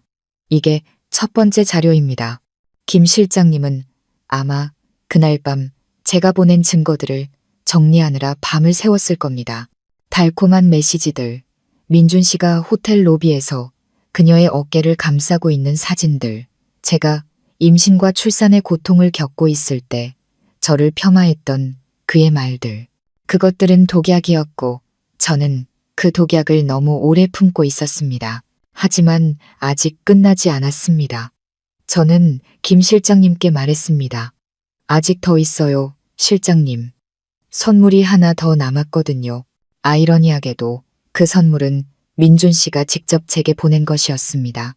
저는 민준 씨와 박 여사가 조리원 로비에서 제게 무릎 꿇었던 그날 밤을 기억합니다. 그날 밤 민준 씨는 미친 듯이 제게 전화를 걸었습니다. 번호가 차단되자 그는 모르는 번호와 카톡을 이용했습니다. 그는 거의 10분짜리 음성 메시지를 보내며 비참하게 울었습니다. 그는 말했습니다. 서연아, 내가 잘못했어. 내가 쓰레기야. 하지만 서연아, 나도 피해자야. 알아? 우리 엄마가 진짜 무서운 사람이야. 못 믿겠지? 그리고 자신의 결백을 증명하기 위해 자신도 어머니에게 조종당했다는 것을 보여주기 위해 민준 씨는 가장 어리석고도 가장 잔인한 짓을 했습니다. 그는 제게 녹음 파일을 하나 보냈습니다. 그가 어머니가 내연녀와 통화하는 것을 엿들은 직후 몰래 녹음한 것이었습니다. 그는 박 여사가 스스로 모든 것을 실토하도록 일부러 대화를 유도했습니다. 그는 그것을 제게 보내면 제가 마음이 약해져서 그 역시 불쌍하다고 여기고 우리가 한편이 되어 박 여사와 맞설 것이라고 생각했습니다. 그의 어리석음과 비열함은 정말 끝이 없었습니다. 저는 그 녹음 파일을 혼자 들었습니다. 그날 밤 저는 민준 씨가 어머니에게 묻는 소리를 들었습니다. 그래서 엄마 생각은 어때요? 유리는 괜찮대요? 그리고 제가 3년간 어머니라고 불렀던 박 여사의 목소리가 계산적이고 악독하게 울려 퍼졌습니다. 걱정 마라. 내가 말했잖아. 그년 저은혜를 낳아도 딸년을 낳았으니 아무짝에도 쓸모없다고. 나한테 대들고 버릇없이 굴더니 이제 이혼해서 집까지 뺏어가려고 하잖아. 우리 유리는 착하게 할미한테 떡두꺼비 같은 손주만 낳아주면 돼. 다른 건 아무것도 필요 없어. 예금 나눈 것도 이 500만 원이나 남았으니 둘이 사업자금으로 쓰기 충분하고 나는 우리 유리밖에 없어. 네가 우리 집 며느리로 들어오면 아이고 얼마나 좋을까. 저는 들었습니다. 그녀가 방금 태어난 친손녀를 딸년 아무짝에도 쓸모없는 것이라고 부르는 것을, 제가 그년이라고 불리는 것을, 그녀가 제 재산 분할금이 500만 원을 아들과 내연녀의 사업 자금으로 계산하는 것을. 녹음 파일을 다 듣고 저는 울지 않았습니다. 그저 추웠습니다. 뼛속까지 시릴 정도로 추웠습니다. 민준 씨는 제가 자신을 용서해 주길 바라며 이 녹음 파일을 보냈습니다. 자신은 그냥 바람을 피웠을 뿐이고 진짜 악마는 자기 어머니라고 말하고 싶었겠죠. 그는 그들 둘 다 똑같은 악마라는 것을 이해하지 못했습니다. 한 명은 노골적으로 잔인했고 다른 한 명은 비겁하게 어머니를 방패로 내세웠을 뿐. 저는 태연하게 그 음성 파일을 첨부했습니다. 민준 씨가 직접 제공한 그 파일을 김 실장님께 보냈습니다. 저는 메시지를 남겼습니다. 이게 두 번째 자료입니다. 잘 들어보세요. 제 시어머니 박 여사 목소리입니다. 아들의 내연녀와 함께 제 이혼 재산이 500만 원을 가로챌 계획과 손주를 낳을 계획을 세우고 있네요. 이 녹음 파일은 민준 씨가 제게 용서를 구하기 위해 직접 보낸 것입니다. 이 녹음 파일을 들었을 때 사회의 어두운 면에 익숙한 김 실장님마저도 소름이 돋았을 거라고 확신합니다. 다음 날 아침 김 실장님이 제게 다시 전화를 걸었습니다. 그의 목소리는 어제처럼 조심스럽지 않았습니다. 이제 그의 목소리는 냉철했고 어딘가 경외감마저 느껴졌습니다. 서연 아가씨, 모든 자료를 받고 검토했습니다. 상상을 초월하는 증거들입니다. 이것은 단순한 도덕적 해이를 넘어 조직적인 재산 편취 계획의 정황까지 보입니다. 그럼 저는 민서의 머리카락을 쓰다듬으며 말했습니다. 어떻게 해야 할지 아시겠죠? 서연 아가씨, 김 실장님이 망설였습니다. 아가씨의 뜻은 저는 단호하게 말했습니다. 모든 문자 내용과 호텔 사진을 컬러로 인쇄하고 박 여사의 녹음 파일을 CD로 복사해서 완벽한 서류처를 만들어주세요. 모든 것은 공증을 받아야 합니다. 그가 단 한마디도 부인하지 못하게요. 그 다음 그 서류를 변호사 사무실에 공식 공문으로 5군데에 보내주세요. 첫째, 그룹 경영진.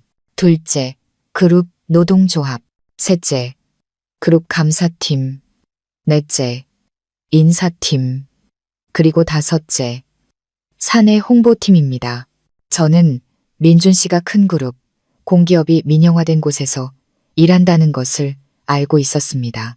그런 곳에서는 능력 없는 직원은 용납할지 몰라도 도덕적인 오점, 특히 그것이 공개적으로 드러났을 때는 절대 용납하지 않습니다.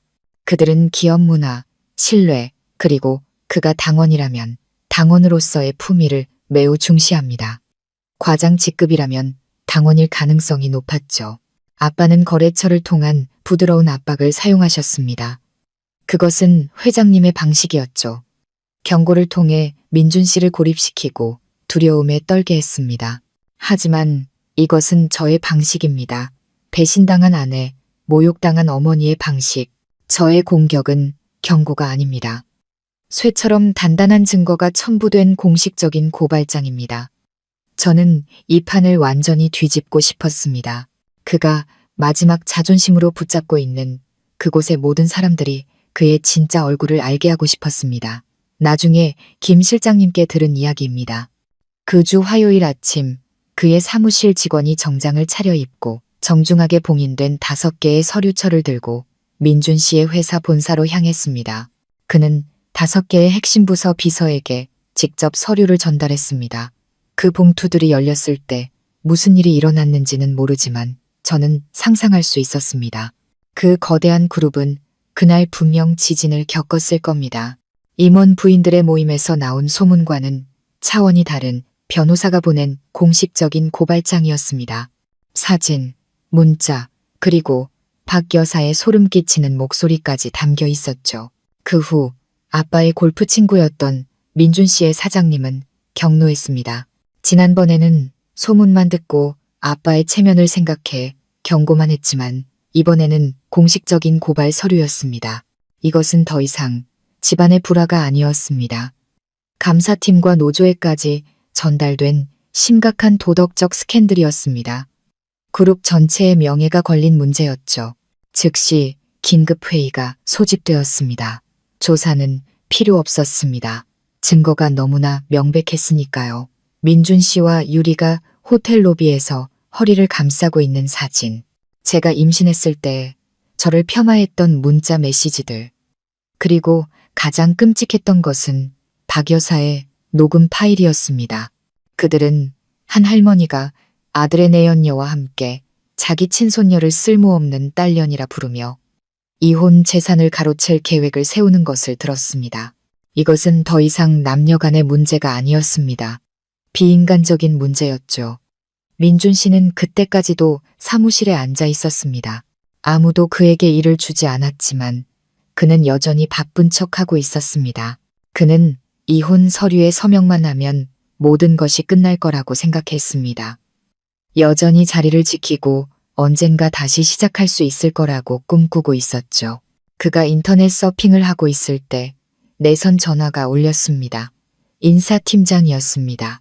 박 과장, 지금 바로 1번 회의실로 오게 말이 채 끝나기도 전에 그의 사무실 문이 벌컥 열렸습니다. 한 명이 아니었습니다. 인사팀장, 감사팀장, 그리고 건장한 보안요원 2명이었습니다. 민준 씨는 얼어붙었습니다. 인사팀장이 차갑게 말했습니다. 박 과장, 우리 좀 따라오시죠. 개인 짐도 챙기고요. 민준 씨는 벌벌 떨었습니다. 무슨 일이십니까? 아직도 묻나? 강직하기로 소문난 감사팀장이 제가 보낸 서류철을 그의 책상에 내던졌습니다. 자네가 직접 보게. 자네의 도덕성은 어디 있고 자격은 어디 있나. 자네가 이 그룹 전체를 더럽혔어. 그들은 민준 씨에게 해명할 시간도 주지 않았습니다. 그들은 사장님이 이미 서명한 결정문을 보여주었습니다. 박민준 과장에 대한 무기한 직무, 정지 결정, 심각한 도덕성 및 생활태만 위반, 그룹 명예 실추에 따른 조사 및 징계 절차 이행을 위함. 직무정지. 민준 씨가 되뇌었습니다. 그는 자신의 귀를 의심했습니다.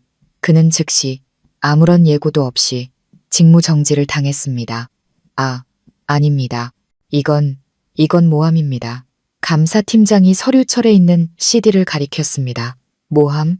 이 안에 자네 어머니 목소리가 있는데 이것도 모함인가? 아니면 이 사무실 전체가 듣도록 틀어줄까? 민준 씨는 할 말을 잃었습니다. 그는 주위를 둘러보았습니다. 그를 피하던 모든 동료들이 이제는 통쾌함과 경멸이 섞인 눈으로 그를 쳐다보고 있었습니다. 그는 자신이 정말로 끝났다는 것을, 이 배에서 쫓겨났다는 것을 알았습니다. 민준 씨는 극도의 수치심 속에서 조용히 개인 물품을 박스에 담았습니다. 2명의 보안 요원이 마치 범죄자를 호송하듯 양옆에 섰습니다.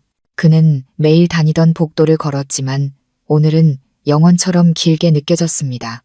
그는 수백 명의 시선 아래 그룹의 정문 밖으로 밀려났습니다.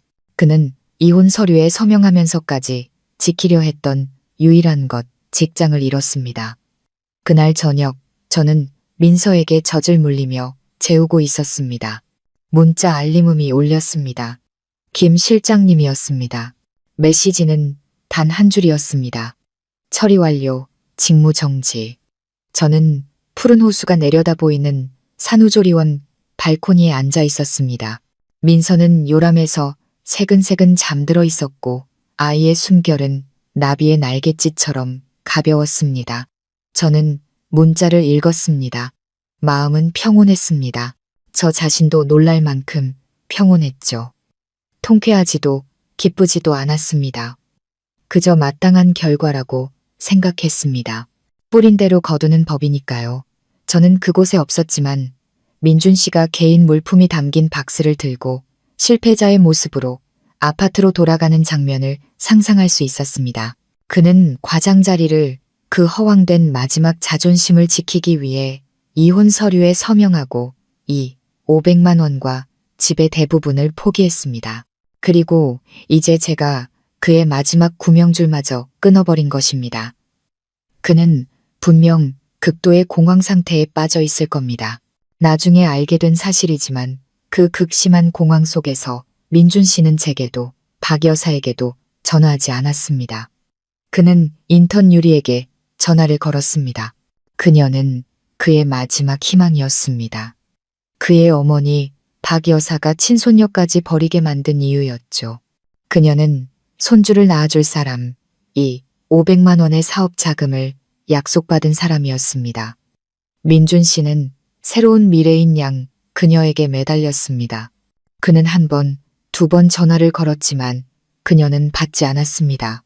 민준 씨는 이제 막다른 골목에 몰린 짐승처럼 미친 듯이 문자를 보냈습니다. 유리야, 어디야? 나한테 큰일이 생겼어. 제발 전화 좀 받아. 메시지는 보내졌지만 돌아오는 것은 침묵의 회색 창뿐이었습니다. 그는 유리가 같은 그룹에서 일한다는 사실을 몰랐습니다.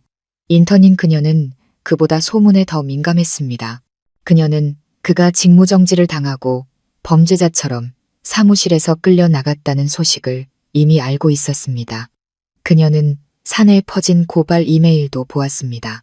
그녀는 자신의 사진이 흐릿하게 처리되어 첨부된 것을 보았습니다. 그녀는 두려웠습니다. 그녀는 바보가 아니었습니다. 그녀가 민준 씨와 만난 것은 그가 미래가 있고 돈이 있는 과장이었기 때문입니다. 이제 그는 진흙탕에 빠진 그룹 전체가 손가락질하는 도덕적 오점이었습니다. 그녀가 미쳤다고 그와 엮이겠습니까? 민준 씨는 방에서 울부짖는 박 여사를 내버려 두고 미친 듯이 집 밖으로 뛰쳐나갔습니다. 그는 유리의 자취방으로 차를 몰았지만 그 값싼 원룸은 굳게 잠겨 있었습니다. 그는 문을 두드리며 그녀의 이름을 불렀습니다. 집주인이 못마땅한 얼굴로 나왔습니다. 유리, 아가씨 찾아요? 오늘 아침 일찍 짐 빼서 나갔는데 계약 해지하고 급하게 방 뺐어요. 고향에 급한 일이 생겼다던데. 고향. 민준 씨는 망연자실했습니다. 그는 자취방 처마 밑에 서 있었습니다. 하늘에서는 비가 흩뿌리기 시작했습니다. 그는 다시 전화를 걸었습니다. 고객님께서 전화를 받을 수 없어. 그녀는 그의 번호를 차단했습니다. 그가 아내와 아이를 배신하고 쫓았던 여자, 그의 어머니가 대를 잇기 위해 선택했던 그 여자가 그의 배가 가라앉기 시작하자마자 도망쳐버린 것입니다. 그녀는 작별 인사 한마디조차 남기지 않았습니다. 민준 씨는 빗속에 서서 태어나서 처음으로 버림받는다는 것이 어떤 느낌인지 깨달았습니다. 그 고통은 아마 제가 회복실에서 겪었던 고통과 비슷했을 겁니다. 하지만 그는 마땅한 대가를 치르고 있었습니다. 민준 씨는 그 며칠 동안 그림자처럼 살았습니다. 이웃들의 시선이 두려워 집 밖으로 나가지 못했고 유리마저 떠났다는 사실을 안 뒤 미쳐버린 박 여사와 마주할 용기도 없었습니다.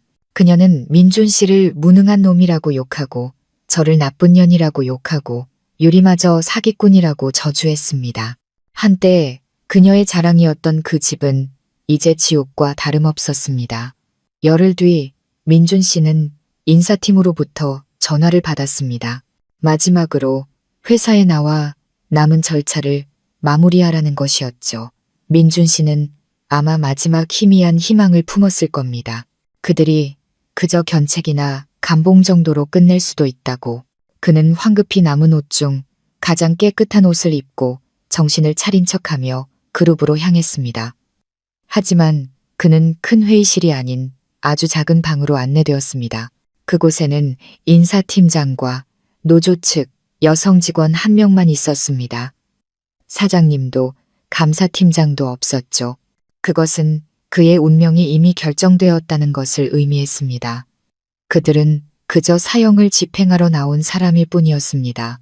민준 씨와 자주 술을 마시던 인사팀장은 이제 그를 타인 보듯 쳐다봤습니다. 그는 서류 뭉치를 민준 씨 쪽으로 밀었습니다. 박 과장, 고발 서류와 위반 수위를 면밀히 검토한 결과 경영진은 결정을 내렸네. 그는 헛기침을 했습니다. 해고하기로 오늘부로 해고라고요? 민준 씨가 되뇌었습니다. 귀가 멍해지는 것 같았죠. 직무 정지와 해고는 완전히 다른 개념이었습니다. 직무 정지는 아직 회사 소속이었지만 해고는 길거리로 나앉는 것이었습니다. 그는 더듬거렸습니다. 팀장님, 다시 한번 생각해 주십시오. 저 이혼 서류에 서명했고 재산 보상도 다 받아들였습니다. 제 아내가 인사팀장은 지겹고 혐오스럽다는 표정으로 고개를 저었습니다. 박 과장, 아직도 이해를 못하는군. 이건 자네가 이혼하는 문제가 아니야. 아내가 임신 중에 바람 피운 문제. 자네 어머니가 그걸 덮어주고 재산을 가로챌 계획을 세우고 친손녀를 쓸모없는 물건 취급한 문제라고. 그 녹음 파일, 경영진 전체가 들었어. 우리는 그런 도덕성을 가진 사람을 그룹에 둘 수 없네. 그건 우리 기업 문화를 더럽히는 일이야. 민준 씨는 고개를 숙였습니다. 그럼 퇴직금은?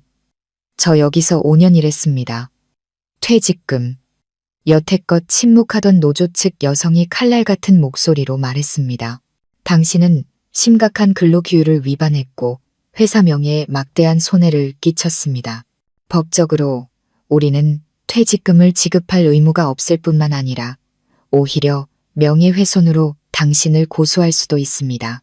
하지만 회장님, 즉 당신 장인어른께서 말씀이 있으셨습니다. 따님이 일이 더 시끄러워지는 것을 원치 않으신다고요.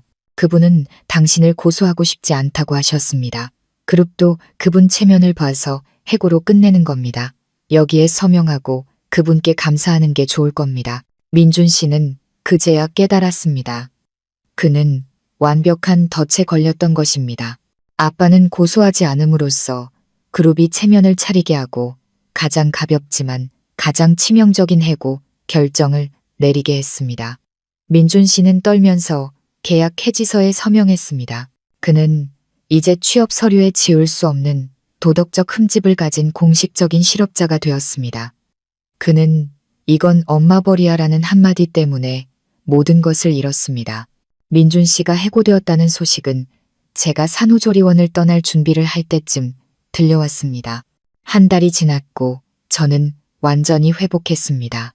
수술 자국은 희미한 선으로 남았고 민서는 튼튼하고 사랑스러웠습니다. 아빠는 저와 민서를 위해 다른 고급 아파트를 준비해 주셨습니다. 민준 씨와 아무 관련도 어떤 슬픈 기억도 떠올리지 않게 할 완전히 새로운 곳이었죠. 제가 조리원을 떠나는 날 아빠와 김 실장님이 마중 나왔습니다. 벤틀리는 다시 한번 저와 딸을 새로운 시작으로 데려다 주었습니다. 차가 예전에 민준 씨와 살았던 낡은 아파트 단지를 지날 때 저는 무심코 위를 쳐다봤습니다. 12층에 있던 그 집은 창문이 굳게 닫혀 있었습니다. 앞 좌석에 앉아있던 김 실장님이 저를 돌아보며 말했습니다. 서연 아가씨, 한 가지 더 드릴 말씀이 있습니다. 그 아파트 곧 은행의 경매로 넘어갈 겁니다. 저는 놀랐습니다. 경매요? 하지만 예금 나눈 500만 원도 줬고 제가 갚았던 대출금도 돌려줬는데 왜요? 김 실장님이 고개를 저었습니다. 아가씨, 너무 선하십니다. 그 아파트는 처음에 회장님께서 70%를 지원해 주신 것이 맞습니다. 하지만 그 후 민준 씨가 법적 남편이라는 지위를 이용해 그 아파트를 담보로 다른 은행에서 몰래 2차 담보 대출을 받았습니다. 아가씨께는 사업 투자금이라고 말했지만 실제로는 내연녀와의 유흥비와 어머니 용돈으로 썼더군요. 아가씨를 속인 겁니다. 심장이 철렁 내려앉았습니다. 저는 전혀 몰랐던 사실이었습니다. 그래서 김 실장님이 말을 이었습니다. 그가 해고되면서 수입원을 1차, 은행은 즉시 2차 대출금을 회수하려 했습니다. 그가 분할받은 예금이 500만 원은 그 은행의 이자와 원금을 갚기에도 턱없이 부족했죠. 그는 상환 능력을 상실했습니다. 원래대로라면 아파트 명의에 아가씨 이름이 연관되어 있어 복잡해질 뻔했습니다. 하지만 회장님께서 처리하셨습니다. 그분께서 사비로 그 빚을 모두 갚아주시고 그 대가로 은행이 아가씨를 더는 괴롭히지 않도록 하셨습니다. 저는 망연자실했습니다. 아빠는 이 모든 일을 조용히 처리하고 계셨던 겁니다. 김 실장님이 덧붙였습니다. 그리고 물론 회장님께서 민준 씨의 빚을 대신 갚아주셨으니 민준 씨는 자신의 모든 자산을 넘겨야 했습니다. 그 아파트는 이제 100% 회장님 소유가 되었고 빚은 사라졌습니다. 하지만 민준 씨는 이 500만 원을 모두 잃었고 아파트에서도 단 한 푼도 건지지 못하게 된 겁니다. 그는 실업자인 동시에 파산자가 된 거죠. 저는 아빠를 쳐다봤습니다. 아빠는 그저 조용히 창밖을 바라보며 제 손을 잡았습니다. 돈은 있다가도 없는 거다, 딸아. 아빠는 너랑 내 엄마, 우리 손주만 무사하면 돼. 쓰레기는 깨끗하게 치워야지. 민준 씨는 그 사실을 몰랐습니다. 그는 그저 자신이 직장을 잃고 돈이 없고 은행에 빚 독촉 전화가 빗발치기 시작했다는 것만 알았습니다. 그는 갚을 수 없었습니다. 그리고 몇 주 뒤 그는 법원으로부터 재산 압류 통지서를 받았습니다. 그와 그의 어머니가 살고 있는 집이 봉인될 것이라는 통지서였죠. 민준 씨의 몰락은 어떤 비극 영화보다도 빠르게 진행되었습니다. 그는 직장, 아내와 아이, 내연녀, 그리고 이제 살 곳마저 잃었습니다. 그가 2차 담보대출금을 상환하지 못하자 은행은 시간을 주지 않았습니다. 그리고 제가 공식적으로 이혼하여 더 이상 연대 책임이 없어지자 은행은 즉시 경매 절차를 진행했습니다. 하지만 경매는 필요 없었습니다. 아빠가 이미 그 빚을 모두 사들였으니까요. 법적으로 그 집은 이제 아빠의 것이었고 아빠는 당연히 그들 모자를 단 하루도 더 그곳에 머물게 할 생각이 없었습니다. 어느 날 아침 집행관팀이 새로운 소유주 대리인 자격의 김 실장님과 함께 그 아파트를 찾아갔습니다. 나중에 김 실장님이 제게 들려준 이야기입니다. 그들이 문을 두드렸을 때 문을 연 것은 박 여사였습니다. 그녀는 김 실장님을 보자마자 눈을 부릅떴습니다. 또 너야? 여긴 왜 왔어? 꺼져. 김 실장님은 여전히 태연한 모습으로 법적 서류를 내밀었습니다. 박 여사님, 저희는 재산 회수 결정을 집행하러 왔습니다. 이 아파트는 민준 씨가 채무 상환 의무를 이행하지 못하여 새로운 채권자, 즉 저희 의뢰인께 소유권이 이전되었습니다. 2시간 내로 개인 짐을 챙겨서 퇴거해 주시기 바랍니다. 뭐라고? 박 여사가 소리쳤습니다. 회수, 무슨 채권자? 여긴 내 아들 집이야. 초췌하고 헬쑥해진 민준 씨가 침실에서 걸어 나왔습니다. 그는 서류 뭉치를 보고 모든 것을 이해했습니다. 자신이 모든 것을 잃었다는 것을 그는 떨었습니다. 아, 안 돼.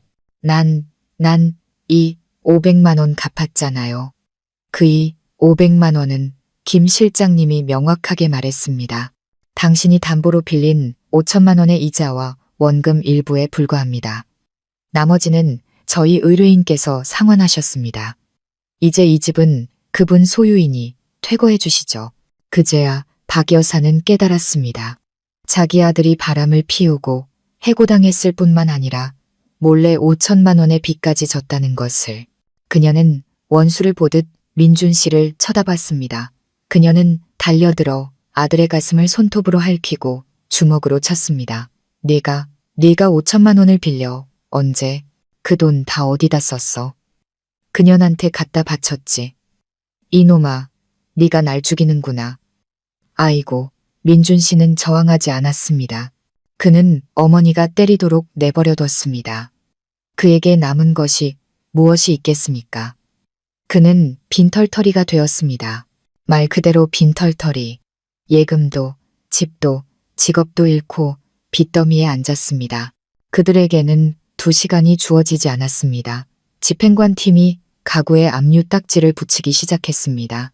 텔레비전, 냉장고, 소파, 박 여사가 그토록 자랑하던 모든 것들. 그들은 오직 개인 옷까지만 챙길 수 있었습니다. 30분 뒤 민준 씨와 박 여사는 각자 낡은 여행 가방 하나씩을 들고 아파트 밖으로 쫓겨났습니다. 그들은 복도에 서서 압류 딱지가 붙은 문을 바라봤습니다. 박 여사는 바닥에 주저앉아 소리 없이 울었습니다. 민준 씨는 미동도 없이 아래를 내려다봤습니다. 그들은 모든 것을 잃었습니다. 그들은 낡은 여행 가방 2개를 들고 아파트 복도에 서서 어디로 가야 할지 막막해했습니다. 어머니에게 응석 부리고 아내의 보살핌을 받고 과장 행세하는데 익숙했던 민준 씨는 이제 노숙자가 되었습니다. 평생 손해와 이득만 따지고 아들 자랑만 하던 박 여사도 차가운 복도 바닥에 주저앉아 울부짖을 기력조차 없었습니다. 그들은 친척들에게 전화를 걸었지만 빚쟁이에게 쫓겨났다는 이야기를 듣자마자 시골의 친척들은 황급히 전화를 끊었습니다. 아무도 빚더미를 떠안고 싶어 하지 않았죠. 결국 민준 씨는 주머니에 남은 몇 푼 안 되는 돈으로 오토바이 퀵서비스를 불렀습니다. 2 모자와 2개의 여행 가방을 싣고 도시 외곽의 공장 노동자들이 사는 쪽방촌으로 향했습니다. 그곳은 민준 씨가 퀵서비스 기사에게 사정해서 빌린 약간의 보증금으로 얻을 수 있는 유일한 곳이었습니다. 그곳은 10제곱미터도 안 되는 어둡고 축축한 골목, 깊숙한 곳에 있는 방이었습니다. 방에는 낡은 침대 하나와 작은 휴대용 가스레인지를 놓을 공간밖에 없었죠. 더러운 공용 화장실은 복도 끝에 있었습니다. 곰팡 내 하수구 냄새, 음식물 쓰레기 냄새가 진동했습니다. 그곳은 박 여사가 자랑하던 엘리베이터와 대리석 로비가 있는 아파트와는 완전히 다른 세상이었습니다. 그곳에서의 첫날 밤, 박 여사는 견디지 못했습니다. 그녀는 소리를 지르며 물건을 부쉈습니다. 세상에 내가 지금 이딴 쓰레기 같은 곳에 있는 거야? 민준이, 이 무능한 놈, 네가 날 망쳤어. 민준 씨는 언제나처럼 침묵하는 대신 더 이상 잃을 것이 없다는 듯이 폭발했습니다. 그는 달려들어 어머니를 바닥으로 밀쳤습니다. 닥쳐요. 다 엄마 때문이잖아. 그놈의 벌, 그놈의 손주 타령만 안 했어도 이제 알겠어요? 엄마가 날 망친 거라고. 두 모자는 처음으로 상처 입은 짐승처럼 서로를 물어뜯었습니다. 냄새나고 비좁은 쪽방 안에서 그들은 더 이상 도시인이 아니었습니다. 그들이 그토록 경멸했던 사회의 가장 밑바닥으로 내던져졌습니다. 그들은 모든 것을 잃었고 그것은 아직 바닥이 아니었습니다. 허름한 쪽방에서 서로를 핥힌 그날 밤 이후 민준 씨와 박 여사는 집을 잃는 것보다 더 잔인한 현실에 직면했습니다. 돈이 다 떨어진 것입니다. 퀵서비스 기사에게 급히 빌려 방 보증금으로 낸 돈은 이미 바닥났고 먹을 것이 없었습니다. 굶주림은 인간의 자존심을 가장 빨리 무너뜨리는 것이었습니다. 평생 남의 말하기 좋아하고 손가락 하나 까딱 안 하던 박 여사는 이제 슬리퍼를 끌고 쪽방촌의 허름한 식당들을 돌며 일자리를 구걸해야 했습니다. 하지만 나이가 많고 거만한 태도가 몸에 밴데다 일하면서 욕을 해대니 아무도 그녀를 받아주지 않았습니다. 마침내 그녀는 한 국밥집에서 설거지 일자리를 구했습니다. 일은 새벽 4시에 시작해서 밤 10시에 끝났습니다. 월급은 300만 원의 하루 두 끼 식사 제공, 자칭 과장 사모님에서 기름때 묻은 설거지 아줌마로 전락한 것입니다. 가짜 금반지를 끼던 손가락은 하루 종일 세제물에 담가 퉁퉁 붓고 갈라졌습니다. 저를 저주하던 그 입은 이제 국밥집 사장님이 그릇 하나 깼다고 욕설을 퍼부어도 눈물을 삼켜야 했습니다. 그녀는 제가 겪었던 것보다 더한 고통을 맛보고 있었습니다. 민준 씨도 나을 게 없었습니다. 도덕성 위반으로 해고당했다는 꼬리표 때문에 어떤 사무직 회사도 그를 받아주지 않았습니다. 그의 이력서는 업계의 블랙리스트에 올랐습니다. 과장이었던 그는 이제 말단 사무직 일자리도 구할 수 없었습니다. 하지만 그는 살아야 했습니다. 그는 건장한 남자들이 모여 일거리를 구하는 새벽 인력 시장으로 나가 짐꾼 일을 구해야 했습니다. 무거운 일이라고는 해본 적 없는 그는 이제 밤새도록 무거운 짐 포대를 등에 짊어져야 했습니다. 펜을 잡던 손가락은 이제 굳은 살이 박이고 피가 맺혔고 푹신한 가죽 의자에 기대던 등은 밤마다 쑤시고 아팠습니다. 나중에 들은 이야기로는 한 번은 민준 씨가 쌀포대를 나르다가 예전 회사 동료와 마주쳤다고 합니다. 물건을 사러 왔던 그 동료는 민준 씨를 보고 경악했고 민준 씨는 너무 창피해서 고개를 숙이고 황급히 쌀포대를 메고 도망쳤습니다. 그러다 발을 헛디뎌 넘어졌고 쌀포대가 그의 몸을 덮쳤습니다. 그는 시장의 더러운 진흙탕 속에서 울었다고 합니다. 그것은 극도의 수치심에서 나온 눈물이었습니다. 그들의 삶은 이제 악순환의 연속이었습니다. 박 여사는 설거지를 하고 남은 밥과 국을 가져왔고 민준 씨는 짐을 날라본 몇 푼 안 되는 돈을 술값으로 탕진했습니다. 그들은 매일 서로를 욕하고 탓했습니다.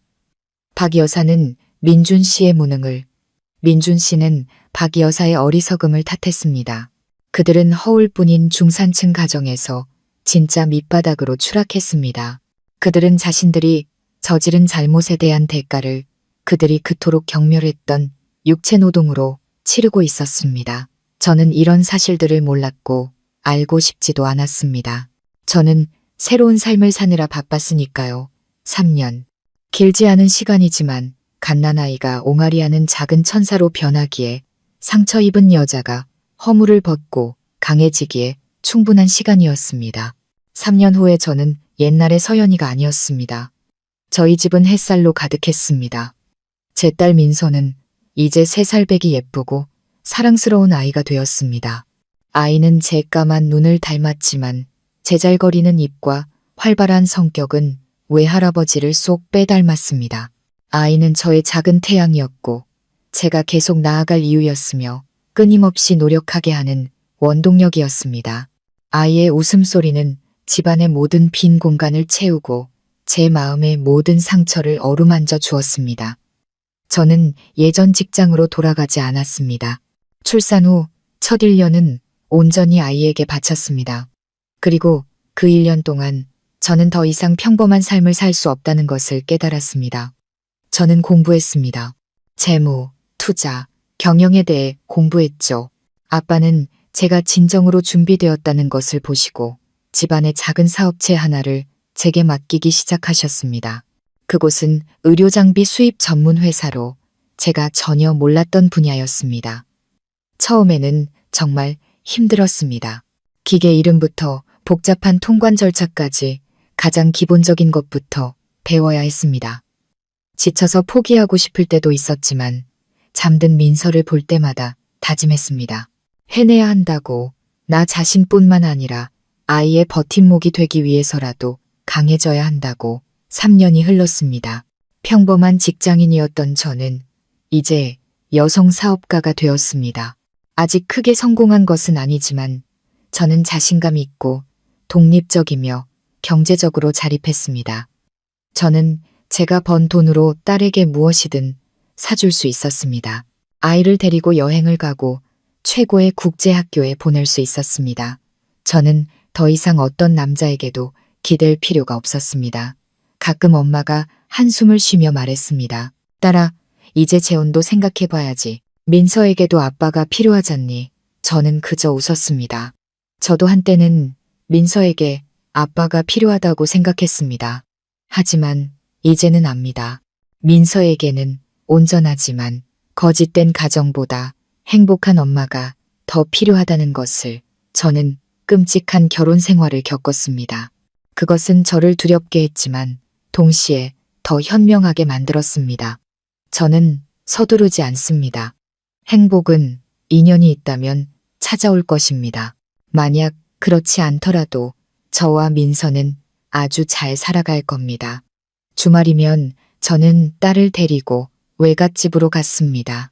예전의 낡은 단층 집은 아빠가 예쁜 정원이 있는 빌라로 다시 지으셨습니다.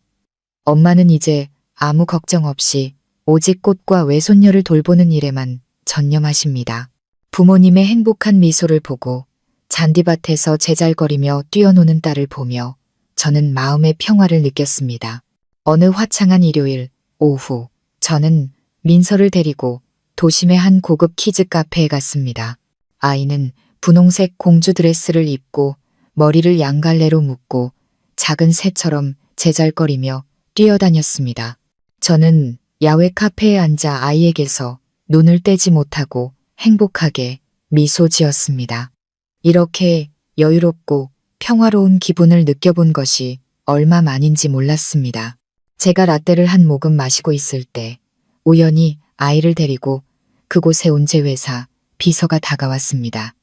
그녀는 제 옆에 앉아 망설이는 눈빛으로 저를 바라봤습니다. 대표님, 방금 저기서 저는 의아했습니다. 뭘 봤는데요? 비서가 키즈 카페 출입구 쪽을 가리켰습니다. 공공 쓰레기통이 있는 곳에요. 혹시 대표님 아는 분인 것 같아서요. 저는 눈을 가늘게 뜨고 그쪽을 바라봤습니다. 오후의 옅은 햇살 아래 늙고 젊은 두 사람의 그림자가 보였습니다. 그들은 쓰레기통을 뒤지고 있었습니다. 나이든 여자는 희끗희끗한 머리가 헝클어져 있었고 얼룩덜룩한 회색 작업복을 입고 있었습니다. 그녀는 큰 자루를 힘겹게 끌고 있었죠. 함께 있던 남자는 마르고 검었으며 얼굴은 헬쑥했고 찢어진 모자 그늘에 가려져 있었습니다. 그는 캔과 플라스틱 병을 하나씩 주워 자루에 담고 있었습니다. 심장이 쿵 내려앉았습니다. 그들이 너무나 많이 변했고 알아볼 수 없을 정도로 초췌했지만 저는 그들이 누구인지 알 수 있었습니다. 민준 씨와 박 여사였습니다. 그들은 저를 보지 못했습니다. 자신들의 일에 열중하고 있었죠. 아마 이 일을 한 지 꽤 된 모양이었습니다. 부잣집 아이들이 비싼 음료수 캔을 많이 버리는 이 고급 키즈 카페는 그들에게 금광과도 같았을 겁니다. 그때 놀 만큼 놀아지친 민서가 제게 달려와 품에 안겼습니다. 엄마, 목말라요. 아이는 제 테이블 위에 오렌지 주스를 단숨에 들이켰습니다. 저는 아이를 품에 꼭 안았습니다. 아이의 머리에서 나는 향기, 순수함의 향기가 저를 현실로 돌아오게 했습니다. 저는 다시 쓰레기통 쪽을 바라봤습니다. 민준 씨가 땀을 닦으려고 고개를 들다가 우연히 저를 보게 되었습니다. 그는 얼어붙었습니다. 우리의 시선이 허공에서 마주쳤습니다. 그 짧은 순간 저는 한때 제 남편이었던 그 사람의 눈에서 당황, 수치심, 그리고 절망을 보았습니다. 그는 황급히 고개를 돌리고 모자를 푹 눌러 쓴 채 박 여사의 팔을 끌었습니다. 그리고 빛을 피해 달아나는 쥐처럼 구석진 곳으로 재빨리 숨었습니다. 박 여사는 영문도 모른 채 아들에게 이끌려 비틀거리며 따라갔습니다. 길고 짧은 그들의 그림자가 비틀거리며 주차장 벽 뒤로 사라졌습니다. 저는 미동도 없이 앉아 있었습니다. 통쾌하지도 동정심이 들지도 않았습니다. 마음은 이상할 정도로 평온했습니다.